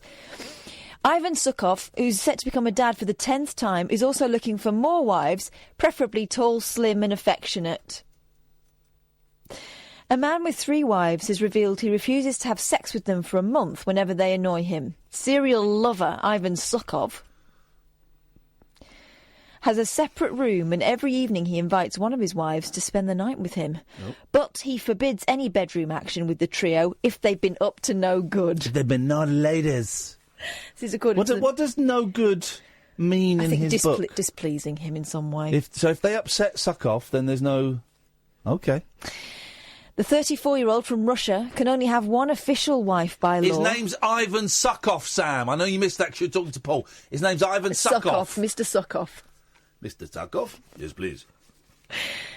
So he can only have one official wife by law, so his other 2 wives live with him by mutual agreement. Yes. But he dreams of having more wives and at least 50 kids. He's a player. He is a player. I have a vibrator. Sorry, what did you say? I have a vibrator. What for? A picture of my fufu. My God. What, do you hate me? Before becoming a polygamist, Ivan lived with his legal wife. Well, OK, so her last name's Sukov. Well, you have to change it for a woman, don't you? Oh, OK, Sukovia? Natalia... I just realised what I said. Is that all right? Natalia Sukova. Sukova. Oh, really? I was only just getting started. For 11 Another years. 5 minutes. But he felt a strong desire to be the head of a large family. There we go. And wanted to have more wives and as many children as possible. Good lad. Natalia, who works as a nurse in a local hospital, said, I was against the idea at first. I could not imagine such a situation. But then I changed my mind because he really wanted to have a large family. Ivan has 9 children so far. 6 of them are Natalia's. 3 of them were delivered by his wife, Anna, who is now pregnant with his 10th child. He said, I want to have at least 50 children, but the more the better. Well, 50. The family lives in a 3-bed flat, but Ivan is thinking of selling up to buy a big house in the suburbs. Yeah. Every night, Ivan invites one of his wives to be with him. Is this a fairy story? Sounds like one, doesn't it? Every night, Ivan invites one of his wives to be with him. Natalia said, he invites us in a row. But according to Ivan, if he has a problem with one of his wives, he punishes her by not, and I quote, putting out. This story is a feminine bias. He said, if one of my wives does something wrong, I will not invite her to bed for a month. The wives reportedly live harmoniously together and are very friendly to each other. Oh. Recently, he accepted a woman named Medina to enter his family and become his third wife. Was she a funky? Fucking Medina. She said funky there. She said funky. Didn't it sound like it, though? Didn't it sound like it? It sounded like something else. Don't be northernist. Medina is a Muslim, while Ivan is Russian Orthodox. So she had to go against the wishes of her parents and religion to be with him. They Medina must really said, love each other. She said, I saw him on TV and fell in love with him. I decided to be with him, no matter what they said. No matter what. You listening to this, Luke? I am certainly listening to it. Good lad, you keep listening. They've all got jobs and receive a salary. According to polygamists, they have enough money to provide themselves and their children with a good standard of living. Ivan is ready to accept more wives into his growing family, but he has some requirements. I have a vibrator. He said, I like tall, slim and affectionate women. Blimey. Yeah, exactly. Isn't it, Luke? Isn't it? Blimey, O'Reilly. Yes, sir. He's got a very long, tickly beard. Yeah. Okay. No, I'm clean shaven. Okay. No, not you, Mr. Suckoff. What I was actually going to ask you about was, you know, you were talking about your kids earlier on. Yes. Have you ever had to do these school projects for them, like building things? Not for them, no, because they're meant to do the homework themselves. Ah. Well, I've just about finished building a house for one of my kids. Why? Surely it's their homework. Yes, you can help them, but they're meant to do it, and you're just kind of supposed to nudge them in the right direction, aren't you? Well, what it was, I was looking at the other parents, because they've already put theirs in, and they seem to have done houses built off the internet. Right. By somebody like Lawrence Learning Bowen and stuff like that. Lawrence Learning Bowen. Lawrence Learning Bonin. Boner. Boner. That's the one. Lawrence Boner, yeah. Yeah, that's him. Yeah. Well, I've just finished it, and it's all I can... How long did it take you? Something to do with 3 little pigs. How long did it take you? Well, I started at 5 o'clock this afternoon. Yeah. And I finished 20 minutes ago. And what time did he go to bed? Me? No, him. Oh, God knows. Hours ago. Yeah. Did he do... You know what the moral of the 3 Little Pigs story is, don't you? You tell me. Go on, please. Well, that you can take shortcuts, but actually doing the work is what pays in the end. Yeah. The father does the work for the kids, and it pays for the kids in the end. I'll get that one. No. You might... Okay. Well, it sounds like you've had a great time bonding with your son while he sleeps. Exactly. And you do his homework for him. Yes, I've got no choice. Well, you could tell him to... How old is he? 3.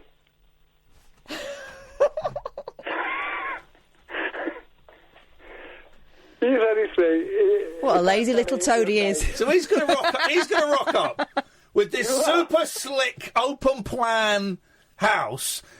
All the other kids are going to have an utterly butterly and what do they call that yoghurt stuff? No, some of the kids have their houses are like made out of logs and bricks and things. Right. Okay. Yeah. Okay. My kids is made out of lollipop sticks. Okay. Well, it sounds like you're doing a great job. I wish. Thank you very much, Luke. And thank you, Ian. Thank you. No. Thank you, Luke. But more power to your elbow. More power to my sleeping time, I think. Go to bed. Good night. Good night. Bye-bye. What a great dad. Oh, great dad. What a lazy kid. What a lazy 3-year-old. That's the problem we got. That's broken Britain, is that 3-year-old kid won't get off his ass. I've done that, though, at school. When you walk in with your project, you look around, you're going, none of these has been done by a child. Yeah. Good evening. Oh, it's a dirty pervert. Good evening, Ian. Good evening. I'd just like to ask you a question. Why do you think it's all right to take drugs? Sorry?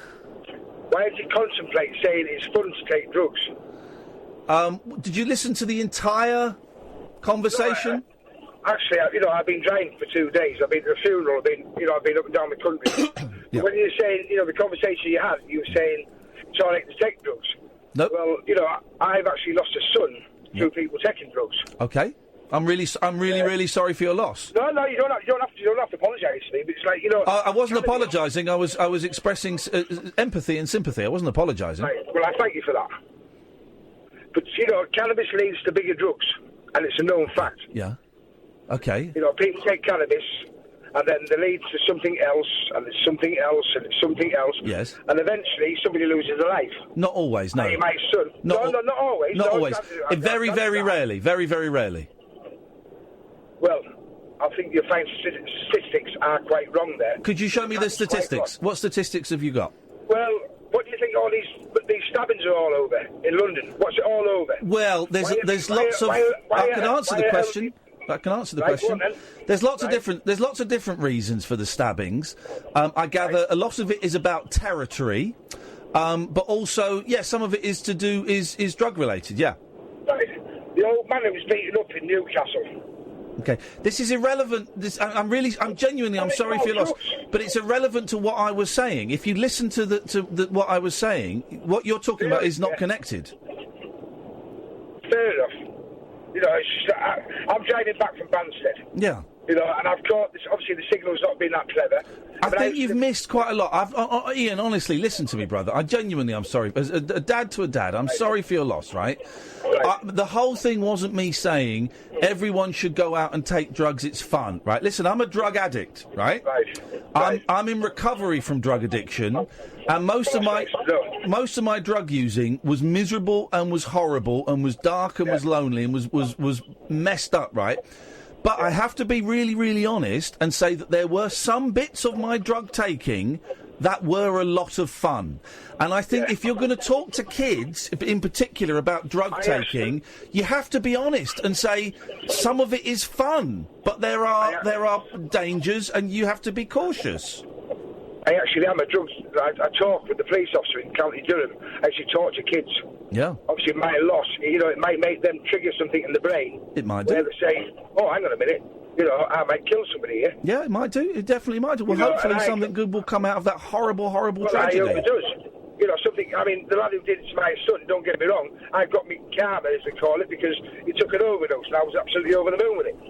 Well, I can I can't share that joy, but I can understand why you would feel happy at the death of the person that was responsible for the death of your son. Of course I can. Yeah. Right, well, I apologise for not listening to the full conversation. You should listen to my show from 10 o'clock from the beginning to the end, Ian. How dare you? It's his warmth and empathy that makes him so listenable. Hey, listen, man. Well, I'm glad you can't get the signal down south. I know, it's rubbish. You can retune your DAB now. Have you not done your paid-for read? No, I've not. Oh, Kath. I've been told about it. Oh. Anyway, listen, Ian, genuinely, brother, give us a call another time and maybe we'll talk in a bit more depth about it when you're not driving. I appreciate you allowing me to explain, and again, I'm sorry for your loss, man. Right, that's all right, it's fine. Take care, fella. I apologise for not listening to the whole story. There we go. Well, then we ended shaking hands, and that's all we can ask for. Yeah. Thank you, man. Drive carefully. Cheers, mate. Bye-bye. Yeah. Bye-bye. What a lovely fella. What a nice guy, and I'm genuinely, Him as well. You're lovely. This is the problem. Is when you talk. We did have a little chitty chat about drugs. And if you only catch a little bit of that conversation, you catch the bit where I go, well, taking drugs can be fun, then that's what you think the conversation is, and you miss the whole thing around it. Also, it's so unusual to hear that said, that people only hear that sometimes. Yeah. And they don't hear all the stuff around it. You know, yeah, exactly. I just was just saying, Paul, that I think if you're going to talk to young people about drugs, you can't just do hey, don't take drugs, they're bad, you'll die. Because there's a reason that many of us have in the past had problems with them. Well, because they can be at times liberation, exhilarating, all that other stuff. They can you be park all your fun. troubles in your old kit bag and fly away. Exactly, and some people are able to do that and then put it to one side. I can't do that and put it to one side. I do it and I'm there. But, you know, there is a reason that people take drugs. It's because they can be fun, and we need to acknowledge that. But also you have to be careful, and again, you know, to hear about someone who's lost a son through a drug thing, that's heartbreaking, man. Hello, Paul Ross. Good morning. I hate to start on a downer. I think it might be time for an almost intervention. Far be it for me to critique your producer. But my analysis of the Three Little Pigs is that two of them have a great time, and then there's always some mug who do all the work and save you from the wolf. That's surely what the message is. But spend your twigs, straw, and then Dopey brother, in my case my brother Simon, will do all the work and we can all go and live with him. And he saves you. I think that you're straw, I think I'm sticks, and I think you're bricks. Yeah. Catherine, you're bricks. I need to back to Cassid. Exactly. And I'll bring the 4 cans of pint cans of Stella. Just for me, that is, though. Well, Catherine is the one who, I imagine, on the bus... Catherine, can I copy your homework? She might bolt the door from the inside. Can I copy she might your bolt the door and watch us die screaming in the depredations of the wolf. That is I'm more Grimm's fairy tales than the Disney version.